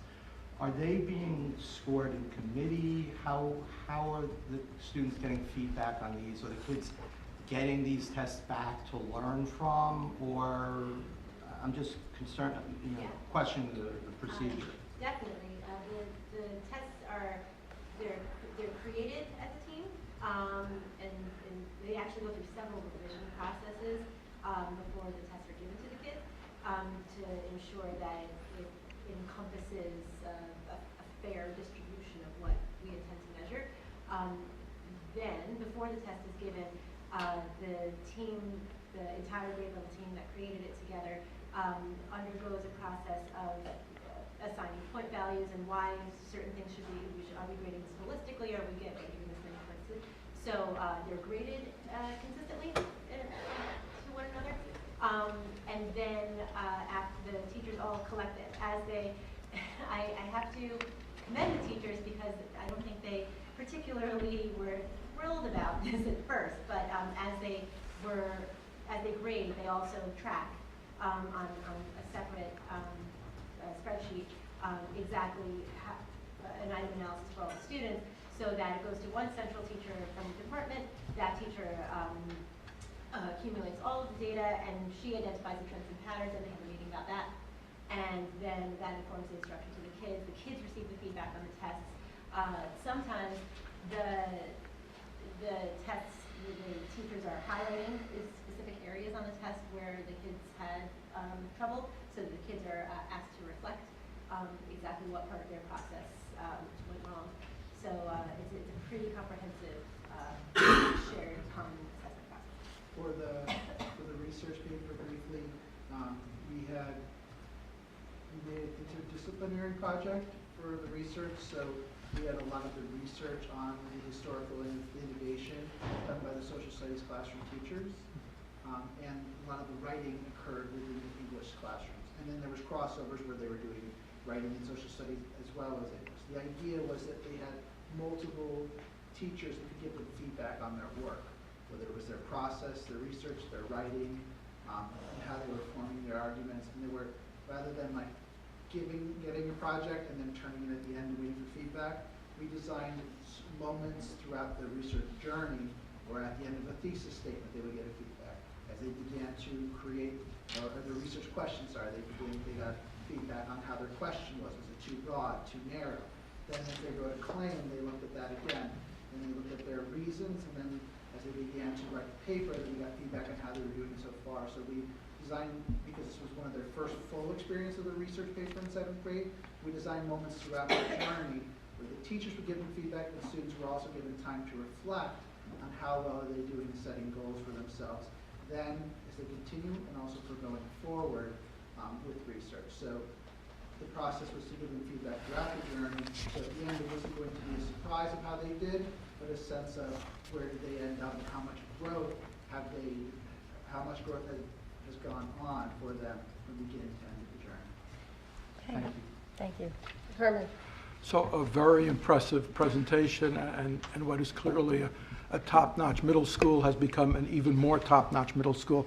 So I was listening to the words that were used throughout the presentation, and especially when we were focusing on language. It's a very impressive array of languages we offer, but nowhere in the presentation did I hear the word global.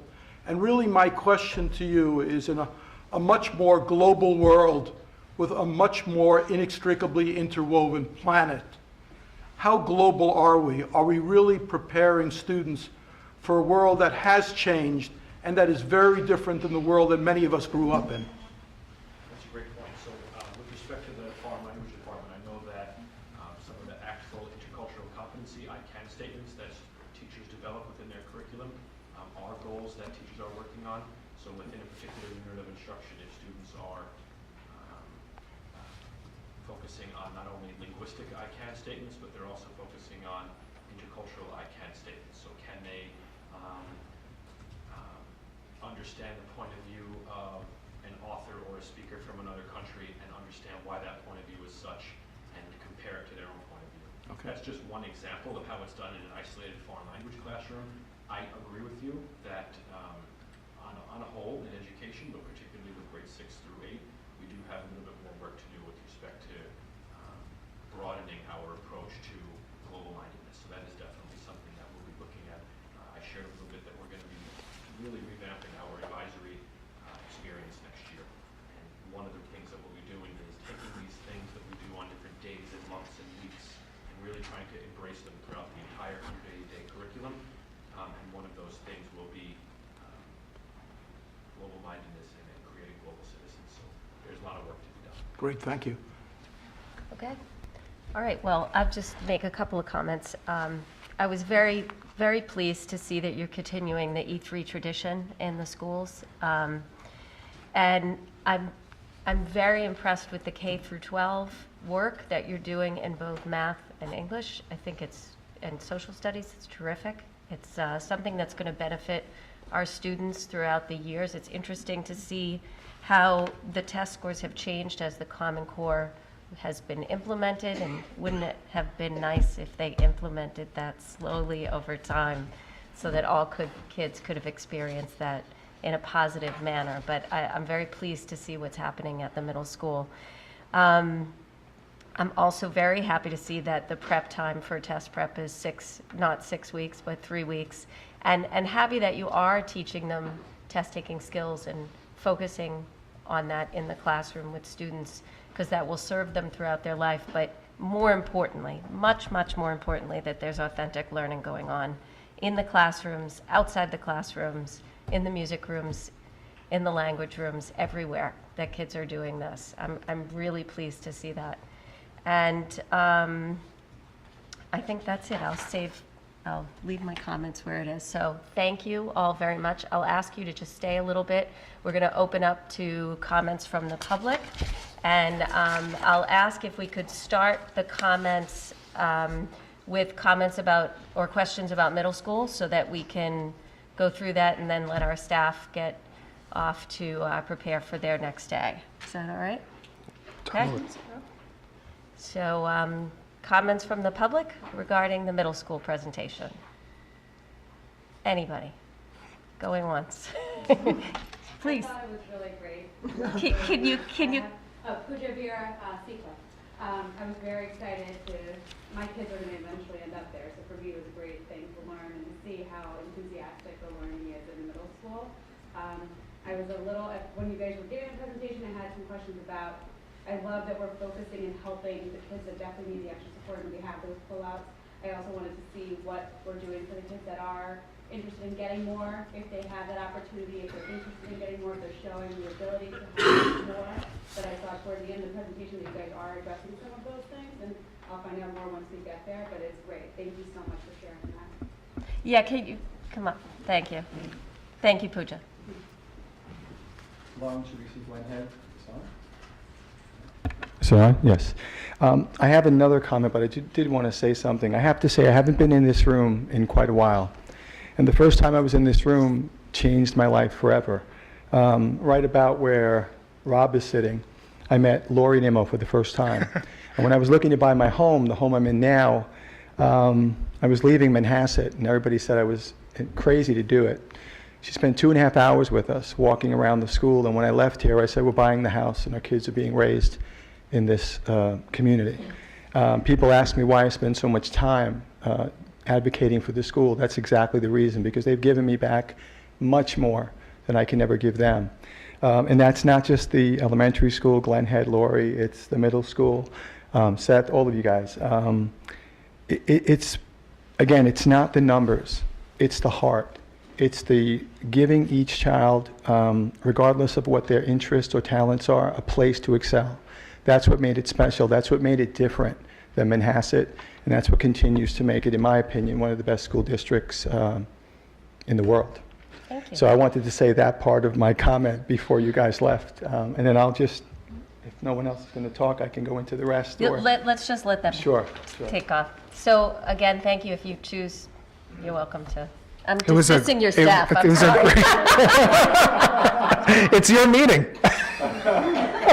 Sorry about that. It was really a terrific presentation. You really made your school very proud tonight. Thank you very much. You did. You made us Yeah. very proud. Thank you. Terrific. Thank Have a you. great night, gang.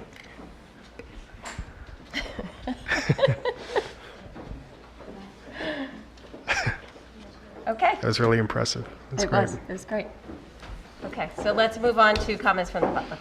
Yes, please. Thank you. Thank you for being patient with that and Not a letting problem, my us do that. pleasure. Firstly, Deb asked us to bring people to the board meeting. I asked Bill to come tonight, so let the record indicate I brought All right. one guest. We'll let her And he know. paid immediate dividends. He had a pen, and I was able to jot down some thoughts. I wanted to give a brief update on the water issue. It's growing in terms of size and scope. It's broadening. It's accelerating in terms of pace. And I think that in its current state, there's a risk that it can go a little bit out of control to the point where it can create a lot of unnecessary noise, and it can be dangerous to the community if we're not careful, if we're not plugged in. So fortunately or unfortunately, I'm sitting on each of these streams. One of the streams is the school stream. We met once, Peter, Olivia, Sarah, and Tony were there. We're probably overdue for a second meeting, as most of the other streams have met 3, 4, or 5 times. Those other streams are legal, legislative, community-based forums which break out into 2 or 3 initiatives. And they're really targeting, audiences and dialogue with the governor, other state and local officials, the state controller in particular, the DA in particular, the Public Service Commission in particular, and several other. They're really casting a wide net, looking to make some noise and trying to get some attention so that the matter can be quickly and completely resolved. I believe it's increasingly important for the school to be aware not just of the issue, but of the progress and the direction of each of these streams, because they could directly or indirectly implicate the school, its ability to float a bond, secure a budget, and of course the discussion about the monies that have been procured for the glide path, which I've made it very clear to each of these streams that while the school is restricted in what it can and can't do, it's certainly willing to listen and to help in any way that it can. I will continue to periodically, informally update you guys at these meetings, and if I need to, I'll give you Tony or Peter directly a call, or Olivia, to ask a question so that people have facts as opposed to creating their own facts. We had a brief but very passionate discussion last night at the LAC meeting. And in that discussion, we were informed that, the board did not want the LAC to get directly involved with the water issue. I think actually the LAC could help. And I just would ask respectfully, if Deb does reconsider approaching the board to see if the LAC could help, that you guys respectfully reconsider, allowing them to do that. Keep in mind that the water district is a direct product of the LIPA situation. LIPA passed it over to the water company passed it over not to the whole community, but to a subsection of the community that uses this particular water facility. And in doing that, it's both unfair and very disproportionate. So it creates a lot of emotion. I would anticipate that there will be an increased presence from some, if not all, of these subgroups at the future board meetings. I think that should be embraced, and a great opportunity for people to express, and again, a great opportunity for the school to give facts as opposed to people creating their own facts. If, in fact, I understand that's going to happen, I'll try to give you guys a heads up so you can prepare for it. And as always, anything I can do, you all have my phone number, my email, anything I can do to help in any way, shape, or form. As I mentioned before, I owe the school quite a bit. Very proud. I went to Hofstra the other day. My son, Michael, who struggled when he first entered school, recently had a 1420 on the SAT with a 790 in math. Met some interesting people at Hofstra, and he's going to be going to Fordham next week. And again, we owe you much more than you owe us, and I look forward to helping. Thank you, Larry. Thank you so much. Thank you for keeping us informed and for coming this evening. Any other comments? Anyone? Anyone? Okay. Going, gone. We're going to move on. Can I just say one thing? Of course you can. Right, so Larry and I talked yesterday, yes? Yep, so we talked about what was going on. I've since, I think we're in the process of scheduling a second meeting. Right, so that's in the works. Yep, thanks. Okay. All right, thank you. So let's move on to our first action item, which is personnel. Could I have a motion? Motion. And a second? Second. Any comments or questions? I just have one quick question. Sure. The women's winter track, Donna Jean Welch, is Neil Levy, is that a different timing that they run the track? Or is Neil Levy not going to be working with that group anymore? This is JV. It says JV JV varsity. Okay, doesn't say. Neil is definitely still involved. Okay. Yeah, absolutely. Okay. Yeah. I'll follow up on exactly what that is and get back to you. Okay, thank you. No problem. Okay. Anybody else? All in favor? Move on to action item C, approval of memorandum of agreement between the North Shore Schools Administrators Council and the North Shore Central School District. Could I have a motion? Motion. And I have a second. Any questions or comments? All in favor? Let's move on to action item D, acceptance of independent audit report for year ending. Now, we're going to make some changes to this. Yes, I was wondering how to do that too. So I think we should Make a motion. Make a motion to table it. To accept it as, As amended? changes, as the changes, as modified by the changes made by the Board of Education. Exactly. What she said. Right. Can I have a motion? Say so moved, right. So moved. Motion. I have a motion. Could I have a second? And I have a second.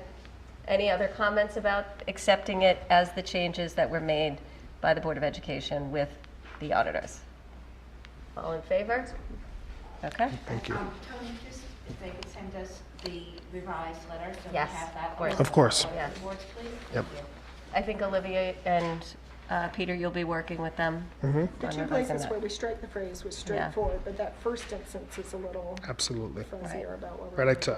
I took some notes on that, so we'll get that cleaned up. I scribbled all over mine. If you want. Okay. Let's move on to action item E, which is the acceptance of a donation from Jeff Lavender to the North Shore High School. Could I have a motion? And a second? And I have a second. Any comments or questions? A big thank you, and all in favor? Let's move on to action item F, which is the approval of the 2017-18 North Shore Schools organizational chart. Could I have a motion? Motion. I have a motion and a second. Dave, do my second? I'll second, sure. All right. Any comments or questions? I did have a. Yes? You have a copy? So- I have it with me. Okay, so there's a dashed line between Rob Klibicki and the building leaders, athletics and special ed, versus a solid line from Peter. But then there's a solid line from Rob and the K through 5, K through 12 directors. So I wasn't sure, just if you could sort of give a narrative of how that works. Absolutely. So, the way an organizational chart is structured is that a solid line denotes direct reporting, and a dotted line indicates that they are the person who is the receiver of the dotted line is accountable to. So the principals are accountable to Rob, but they report directly to me. I do their annual evaluations, and because I'm responsible for supervising the entire district staff, there's not a need for a dotted line from anybody to me. That makes sense, thank you. Yes? Okay, yep. Thank you. The reason why you're adopting this is the board is, Because we have to. you have to adopt an organizational chart every year. So next year you'll get this at the reorg meeting in July, but I really appreciated having this. It really made things very clear. It all fits on one piece of paper. It's a win. So thank you. And I Thank you. tortured Shelley with the design of it. Yes, the color was great. Thank you. Okay, so, all in favor? All right, let's move on to G, which is the approval of the budget transfer. We're up to G, Herman. Thank you for the motion, Mary Ann. A second? Rich, second. Any comments or questions? All in favor? Okay, move on to H, approval of agreement with Judith Wilson. Could I have a motion? Motion. And a second? Second. Any comments or questions?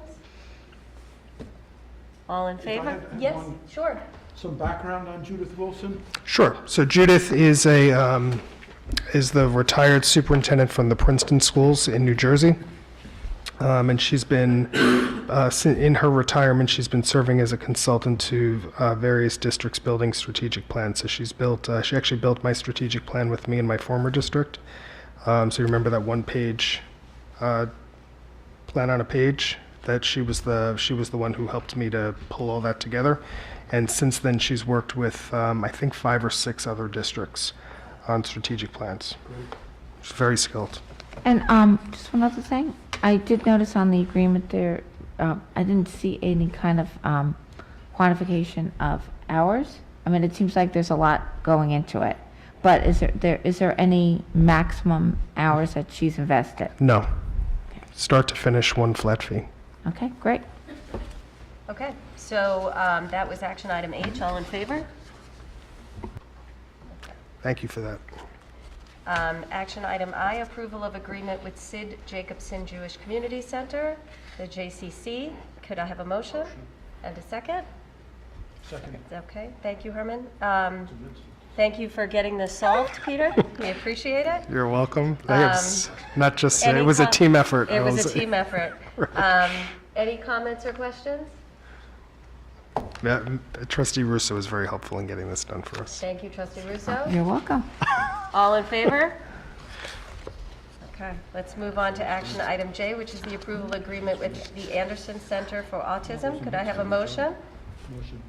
And Second. a second. I have a second. Any comments, questions? All in favor? Okay. Let's move on to K, approval of special education services contracts. Could I have a motion? Motion. And a second? Any comments, questions? All in favor? Action item L, approval of agreement with Mara and Glick Applied Behavior Analysts. Could I have a motion? And I have a motion and a second. Any comments, questions? All in favor? Action item N, approval of special education services. This is the IEPs. Could I have a motion? And a second? Second. Any comments? Thank you to Joanna, who's not with us, but this evening. All in favor? Okay. Action item N, the approval of a resolution for a retainer agreement and an intermunicipal agreement. Could I have a motion? And a second? Second. All in, questions or comments? Sorry. I did have a quick Yes. question. So are the six of us become one body, and what happens if one or more of the six chooses this is no longer in their best interest? How do we extricate? Carrie Ann's here. Do you want to answer that, Carrie Ann?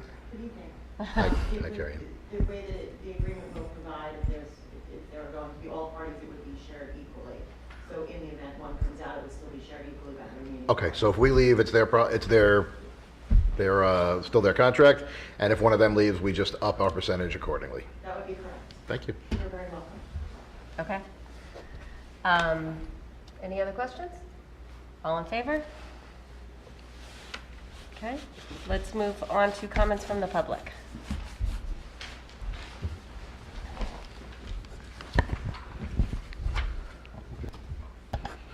Tim Madden, Seacliff. Can you just explain N, action item N, what the six municipalities are, or what is that involving? Should I go take it? I would love you to take it. Okay. So this is an intermunicipal agreement. So all of the parties, there are essentially seven parties who are impacted by the LIPA issue.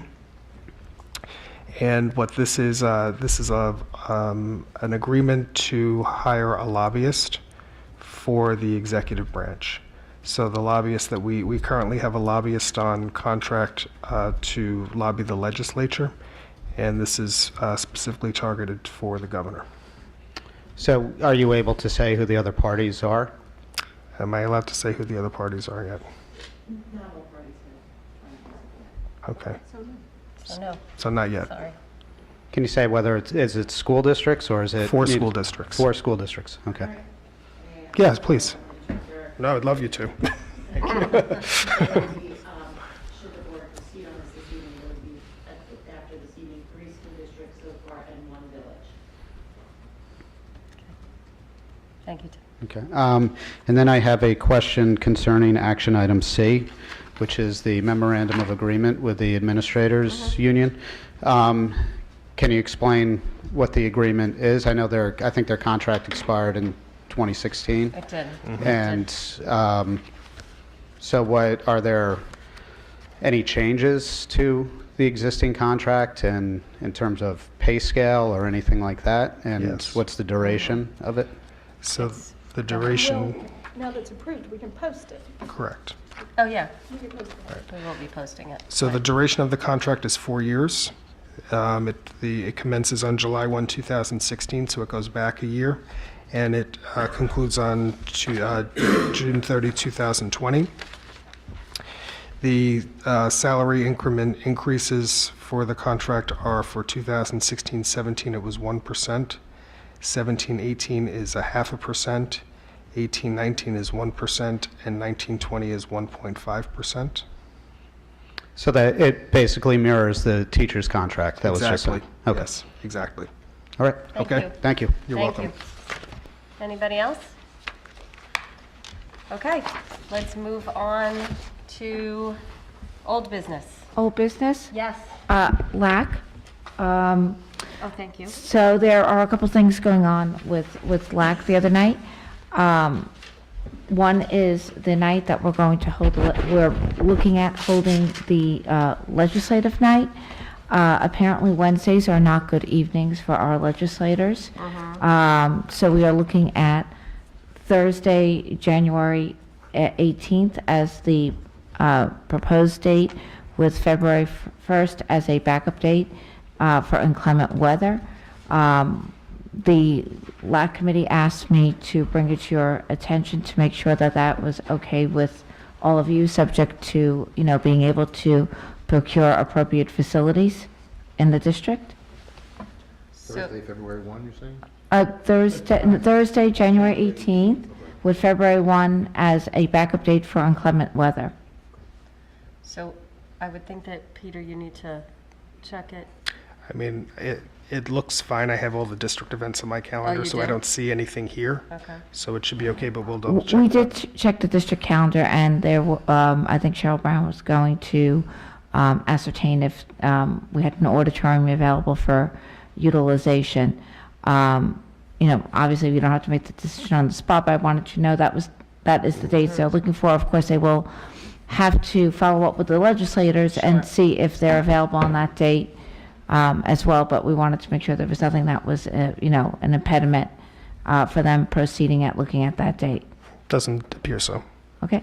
I also did follow up with Congressman Swazi's office. Initially, he thought he would not be able to make January 24th. Today, I received an email that said he would love to come on January 24th, except we are no longer on January 24th. Maybe we'll have his office advised me that he is in session on January 18th, but to please send the invitation in the event that the session ended early, he would make, endeavor to make every effort to be here. So thank you to Congressman Swazi for that. The other item with the legislative night is, I think it was sent to you by Deb. Was it sent to the board? She sent it to me. I thought she was making some revisions and sending it to you. There's some print material for some wording for the flyers. Did you not get that? I'll make sure you get it. I don't. I did get an email from her. It came in probably this. Oh, you did? Oh. All right, so- I probably didn't see it yet. Okay, so if you could just review that and get back to Deb with any comments. We're not really looking at the layout right there because that will be Shelley's prerogative. The goal is to try and get the night set and get the materials out. What we were discussing was, remember last year, Shelley, not last year, 2 years ago, you made those great huge posters that we put in the front of all the buildings, and we did it at back to school night because that year it was October. We were thinking that'd be great if we had those up in the lobbies for parent-teacher conferences and for concerts, so that parents coming in could have flyers and the posters, and it'd be hitting them right in the eye and knowing about the legislative night, an easy way to communicate. So I have the flyer here. The text below is offered for board consideration to use to make the community aware of legislative night. We'd like a general approval to use these sentences as appropriate for the media, email, postcard, flyer, poster, Facebook, verbally. This will allow us to be more efficient. So it's Thursday, January 18. Yeah, that is the revised date, January 18th. 18th at 7 o'clock. Right. Oh, yeah, okay. At Glenwood Landing School Auditorium, subject to its availability. Come meet North Shores County and state legislators at legislative night. Residents will have an opportunity to hear from their elected officials on issues that are relevant to the district and the community. Legislators will present brief introductory remarks and then participate in a question and answer session. Don't miss the special Democracy in Action event. And if you would like to propose a question in advance, you can email lac@northshoreschools.org. Invited guests are Senator Carl Marcelino, who's the chair of the Senate Education Committee, Senator Elaine Phillips, Assemblymember Chuck Levine, Assemblymember Ed Ra, Assemblymember Michael Montesano, Nassau County Legislator Delia DeRiggi, Nassau County Legislator Josh LaFazan. I don't know if I said that right. Sample of potential topics to be discussed: the opioid crisis, APPR and teacher evaluation, state aid and foundation aid, tax cap and its effects on public education, unfunded mandates, pilots and their effect on school budgets, New York American Water. I mean, you don't have to approve it tonight, obviously, you can Right, take a look but it at seems it very and tweak it, we probably should add Congressman Swazi based upon, the email from today. Definitely. So, but I think maybe that should be disseminated, so everyone could Absolutely. take a look at it and put whatever comments they want on it. Can we stream the event so it's open to the whole community? And can we actually accept emails while the event is going on? and allow for more community participation. I really think, given it's 2007, it'll be 2018, that the way we deliver information and the way we reach out to the community has to change. So I would be in favor of streaming the whole thing. This would not make us anything close to the first school to do anything like this. And I think I would like to create the provision for someone to email in their questions. We were looking at streaming, and we have to speak with LEK. That's something that we discussed the other night. Great. About whether we could stream it. We also talked about going out to some of the community sectors, emailing out and reaching out to Rotary, Kiwanis, Lions Club, the Golden Ring, the business group, the civic associations, and providing them with materials and emailing them the materials as well, so that they can distribute to their email list. Danielle Fawcett with some of the student government groups, Greg Perlis, and the American History and IB teachers and the American government teachers at the high school. So there is a plan and action to reach out to the broader community than the school community. It's great. I was going to add, it is fantastically easy to stream with Facebook, and it gives people the option of commenting as the video is rolling, so it's very easy for the person doing it to see Facebook, questions huh? as they're coming in. The other thought was to actually project the questions up on a screen behind the candidates, so the people in the audience could actually see the questions as well. So it's still a work in progress, but there really is going to be an effort to reach out to the community beyond the school community. Okay. We're actually talking about creating a district Facebook page. Mhm. So we might be able to, if we can, I had no idea, I'm like a Facebook. We are going to do a Facebook page as well. Oh, great. So, but only one where we can send out information, not receive information. That's exactly how we'll handle it in the district, right? So- Yeah. So I'm seeing you tomorrow, yes? Yeah. Poor Shelley. Okay. All right. So, any other old business? Yes. No, go ahead. David. Sarah, you sure? Yeah, go. Just to give, Peter mentioned it in his superintendent's report, but I just want to give just a little more info about the Athletic Policy Review Committee that met on Monday. A couple people are here now who were there, myself included. I just think it's important to let people know what went on. There were about 12 people there. Superintendent, myself, and Joanna by phone, coaches and parents. I think the issue that we've been wrestling with as a community is how to balance the continuum between having a very competitive program versus with compulsory participation versus a less competitive program with more optional participation, where we fall on that, and what we think about specific conflicts between sports and academics and family and personal, a lot of issues that we discussed. The only takeaway I have is that I feel, based on being here and based on being in that meeting, the viewpoints I've heard here and the viewpoints I've heard in the community and of the board were fully voiced, and the next step is to kind of hash out where it's going to go from the administration. So I clarified. One second. It's okay. I clarified with Peter again because I was curious. This is not a board policy. It is a policy of the athletics department and the administration. But because we were there, I thought it was important to let people know that the issues are being worked on. It's, as we all know, it's not easy. No, it's not. It's not. So what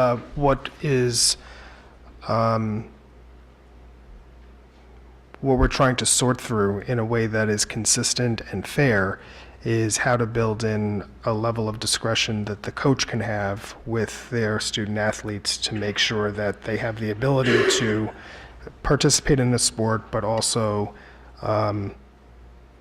take care of a doctor's appointment that can't be changed, or a SAT or an ACT prep session that can't be changed, or a family visit in a split household where a student has to visit, has a weekend with their father and has to choose between either being on a team or visiting their father. We don't really believe that. The committee didn't believe that to really be a fair choice for a student to have to make.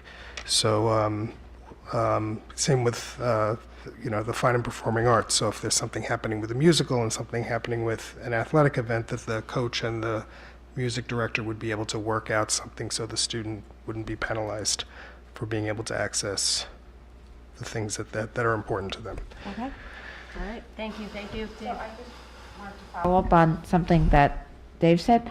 I'm not sure that the athletic program would be less competitive. I don't like that characterization because the student is engaging in other activities as long as there is some guidelines.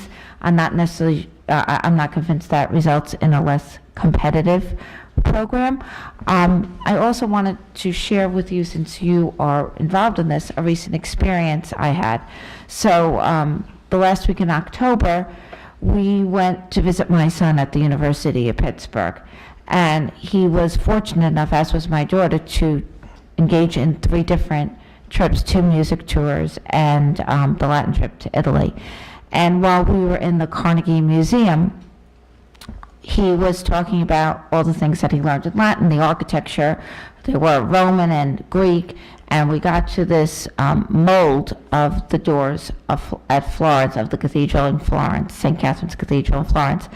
And he said to me, Mom, I stood before those doors in Florence with Mr. Wally, and they were amazing.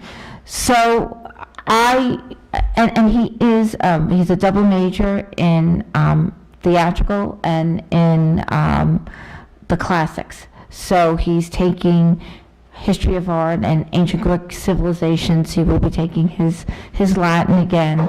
And I really feel that having had the opportunity to actually go abroad and to experience ancient civilization firsthand really left an indelible impression upon him. And I would hate, as a parent, to think that I'm making a decision for another parent or another child that they cannot have the same experiences and opportunities that both my children had, which I think is part of what makes this district a very unique district, that we offer those opportunities to our children. I do also understand, having actually in like a very not similar fashion, but kind of like it, having captained a team where people go to Europe for 3 weeks and then wonder why they're not on court 1. There's a reason for that. But I think these trips are planned so far in advance that certainly they're generally a year before, that any student who is trying out for an athletic event can certainly give the coach notice that they're intending on doing that event, and maybe that would ease the burden on the athletics to sort of work around it. And I know it's a very complex issue, and I'm hoping that there could be some agreement with how we do that, but I just wanted to share with you as a parent what really came home to me after they graduated, not really while they were in the school. Thank you. I'm glad you clarified that, because I didn't mean to, I think I misspoke, imply that somehow competitiveness equals exclusively compulsory attendance. That I think there's one question of the competitiveness of our program, and then as a separate issue is the participation, and finding that balance among the various voices is going to be the rub, because I do think everyone recognizes the value of those trips. I certainly do, for myself as a student, and for when my kids are older and they go on those experiences as well. And that's one of the viewpoints that was certainly expressed in that room. So you should feel good. It's in there. So, Tony? is it the same issue? Go ahead. No. Go ahead. I can have different thoughts. No, you did, but Sarah's been waiting patiently. Oh. That's why. You're okay? Okay. I think as this discussion goes on, when we talk about this being individual coach's discretion, makes me really uncomfortable. I don't think that the attitude of an individual coach should determine whether a student has more or less options in terms of his or her education. So there has to be some consistency. Otherwise, we've set up a structure that really takes some students and gives them added opportunities and really takes opportunities away from other students. So I just want to look at that very carefully.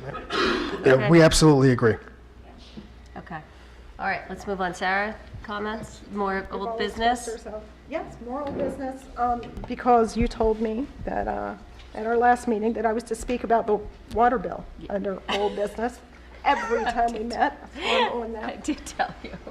But first, of course, I'd like to express my feelings about the athletic policy, which is just, I'd like one that's consistent with the district's mission statement, right? That's the role that we're playing, is to be, because they have their own mission statements, but ultimately it's got to fit with what we're trying to do with the district as a whole. But back to water. So the district we are actively exploring all of our options with the water bill, in part because the district's water bills are impacted too. And everyone here has a significant water bill, but I can assure you that the district's is substantial. And we are getting the same surcharges as everyone else is. But also with the LIPA plant, if our community is impacted, then we are interested in what role we can play, even outside of our own water bills.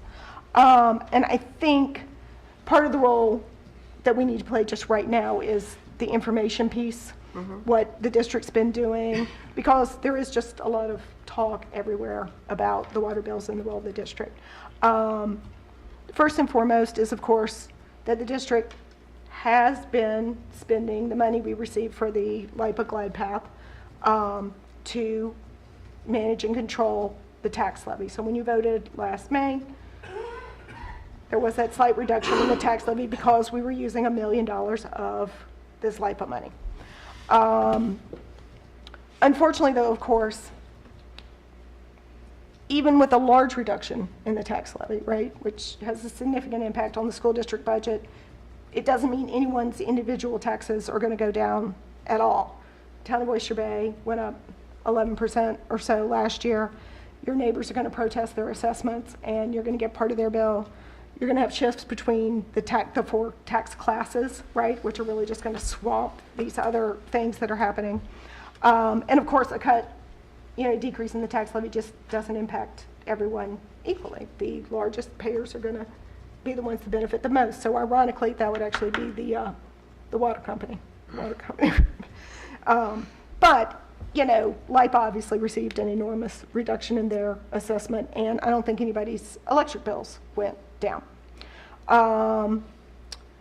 And just keeping in mind that reducing the tax levy is the only allowable use of the LIPA money, right? It's part of the revenue side of the budget calculations when we're setting the tax levy. And I'll add to that, and I think maybe it was Olivia that spoke about this before, that we think now it's not so much the Glenwood Landing plant decommissioning that caused the tax shift to the water company as it was when Nassau County took those 600 LIPA properties off the tax rolls last year to comply with legislation that was, I forget, 10 or 20 years old, where they were supposed to do it, and they finally did it, and that conversion process had a huge impact on taxes. Okay. And I think that's all we've got now. All right. Thank you. Thank you, Sarah. All right. So can we move on to new business? All right. So the first item under new business is the Board of Education Communications and Operations Protocols. I just wanted to make a short statement about that, just to put it in perspective, having a new superintendent has provided us an excellent opportunity for the board to define and focus our work to better serve our students, staff, and community. Trustees, as you know, we've spent many hours together and individually creating this document. We reviewed documents from other district boards of education. We reflected upon our past practices and discussed our intentions for improving our work as leaders. We worked with our consultants, Drs. Frank Oriama and Michael Kuchar, to review best practices and discuss each item in creating this document to guide our work as board members and our engagement with and expectation of the superintendent and his staff. This document represents input from all trustees and sets forth clearer guidelines for our work. As is our practice, we'll discuss the document this evening with the intention of adopting it at our next meeting on November 30th. So I'll ask if anyone has any comments or questions. And if not, I will move on to the next item in our discussion. New business? No? Okay. So we'll move on to the LAC screening event, which is the screening of the movie Backpack Full of Cash. Correct. Which I believe, did we discuss it at the last meeting? We didn't. No. Okay. So I just feel like I've discussed it so many times. As part of Deb's presentation, she mentioned. She brought it up. Okay. Okay. So, Peter, I'm going to let you take that. Sure. So LAC is looking to co-sponsor the screening of a screening event for this movie. This movie has to do with the impact that charter schools have on public school funding. And if I had the trailer up, I could show it to you, but I don't think I have the link tonight. But it is certainly relevant to the issues that we're facing with school funding at this point in time. And in order to, because LAC does not have a budget, and they are asking us to co-sponsor this, the cost for the screening event would be $650. And I suggested that I would bring it to the board for discussion and then get back to them. Okay. So that's the backfill on it. And just so you know, the reason why LAC was looking for the board to pay for it is they could do it by charging admission, because LAC doesn't actually get any money, right? Correct. So they could charge admission for it to cover the $650, but LAC does not want to discourage people who are interested in the topic from attending by charging admissions. Yeah, I think that's good. I agree. I think we should move forward. Do we have to put it on as an action item? I'd have to get the expenditure approved, but I'll sort that out. Okay. Okay, great. Any other Great. comments? Anybody else, trustees? No? Okay. Great. Any other new business? No. Okay. So. Oh, we're- wait, I had one. Oh, sure. Sorry, one item.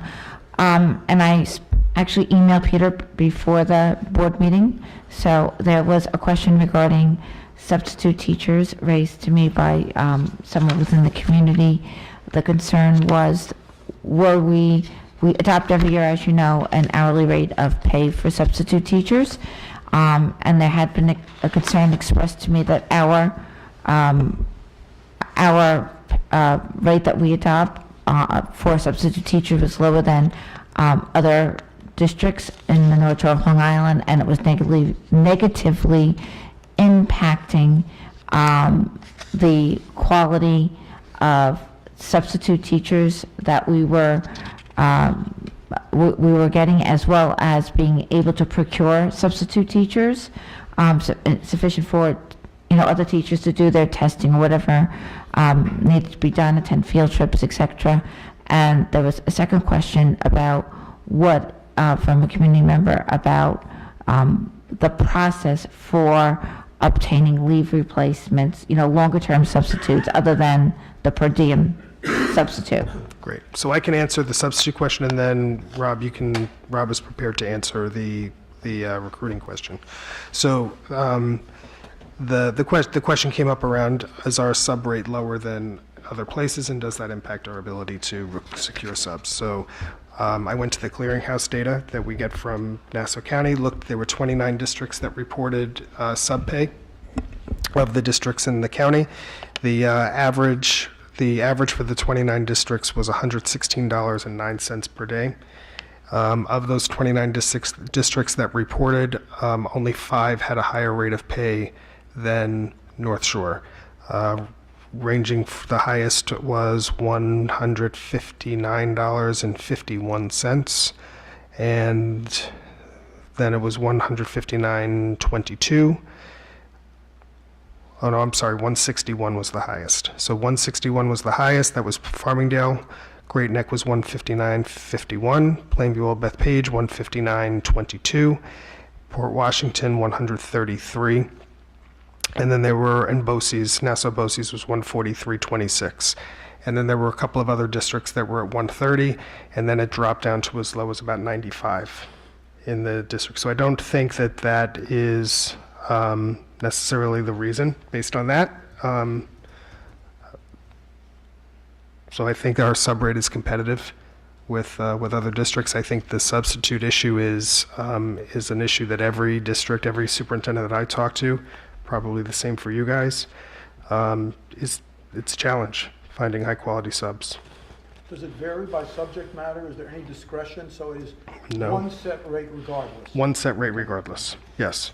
And so where you see those odd numbers like 159 and 22 cents, it's probably because it's part of a bargaining unit that's subject to, across the board increase. Okay, so that was the answer to the first question, and then Rob, if you can just speak to the process for recruiting, and specifically, I think the new math teacher for the math leave replacement for the high school. Sure. Great, thanks. I don't want to be redundant with the board in terms of the process that I believe that we shared with you that was put together for the recruiting. But in general, I'll give you the general sense of what we do. Excuse me. When we know that we have a position, we're talking specifically for leave replacement positions. When we know that we have a leave replacement position coming up, an advertisement will go out, and we have various forms of doing that. One is we will immediately put it on the OLA system, which has become this industry standard, if you will, of where people look for jobs in Long Island, Westchester, and Upper Hudson Valley counties. We will also put an ad in the paper for those openings. Then we go through the hiring process that we typically go through, and so on and so forth. There are various areas, I would say, of depending upon what is open, where it may be more difficult to find leave replacements in certain subject areas that have high impact. I shouldn't say high impact. There are very few applicants to those positions.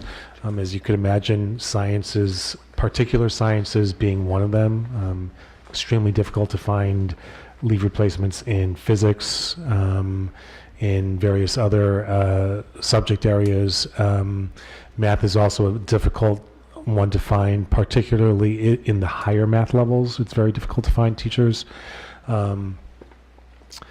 The process specifically for hiring somebody to replace a teacher who's out on leave, the one that we're referring to, we had started as early as last June. We knew last June that we were going to have 2 leave replacements in math, which was a major issue for us because it's, again, math teachers. One was easier to fill than the other. We were looking specifically for certain characteristics of this particular leave that just went out because it was a leave replacement and teaching courses in the IB curriculum. We specifically advertised looking for people who had high-level math skills or taught in high-level math courses, specifically in International Baccalaureate. Our pool was very low. We actually advertised 3 times for that position. And it was in this last advertisement that we actually found somebody that we think is going to be spectacular for the kids. Okay. You're welcome. All right, thank you, Rob. Yep. So we are going to move into executive session. Yes. Okay, so we're gonna, we have to. You have to make the motion for what you're going to do. Oh, all right. So, yeah. So I'm going to make a motion to go into executive session to discuss stay matters. No, we're not going to stay here. To discuss matters leading to the employment of a particular person or persons. I have a motion. Do I have a second? I have a second. All in favor? And we shall go to executive session. Thank you, everyone. Thank you.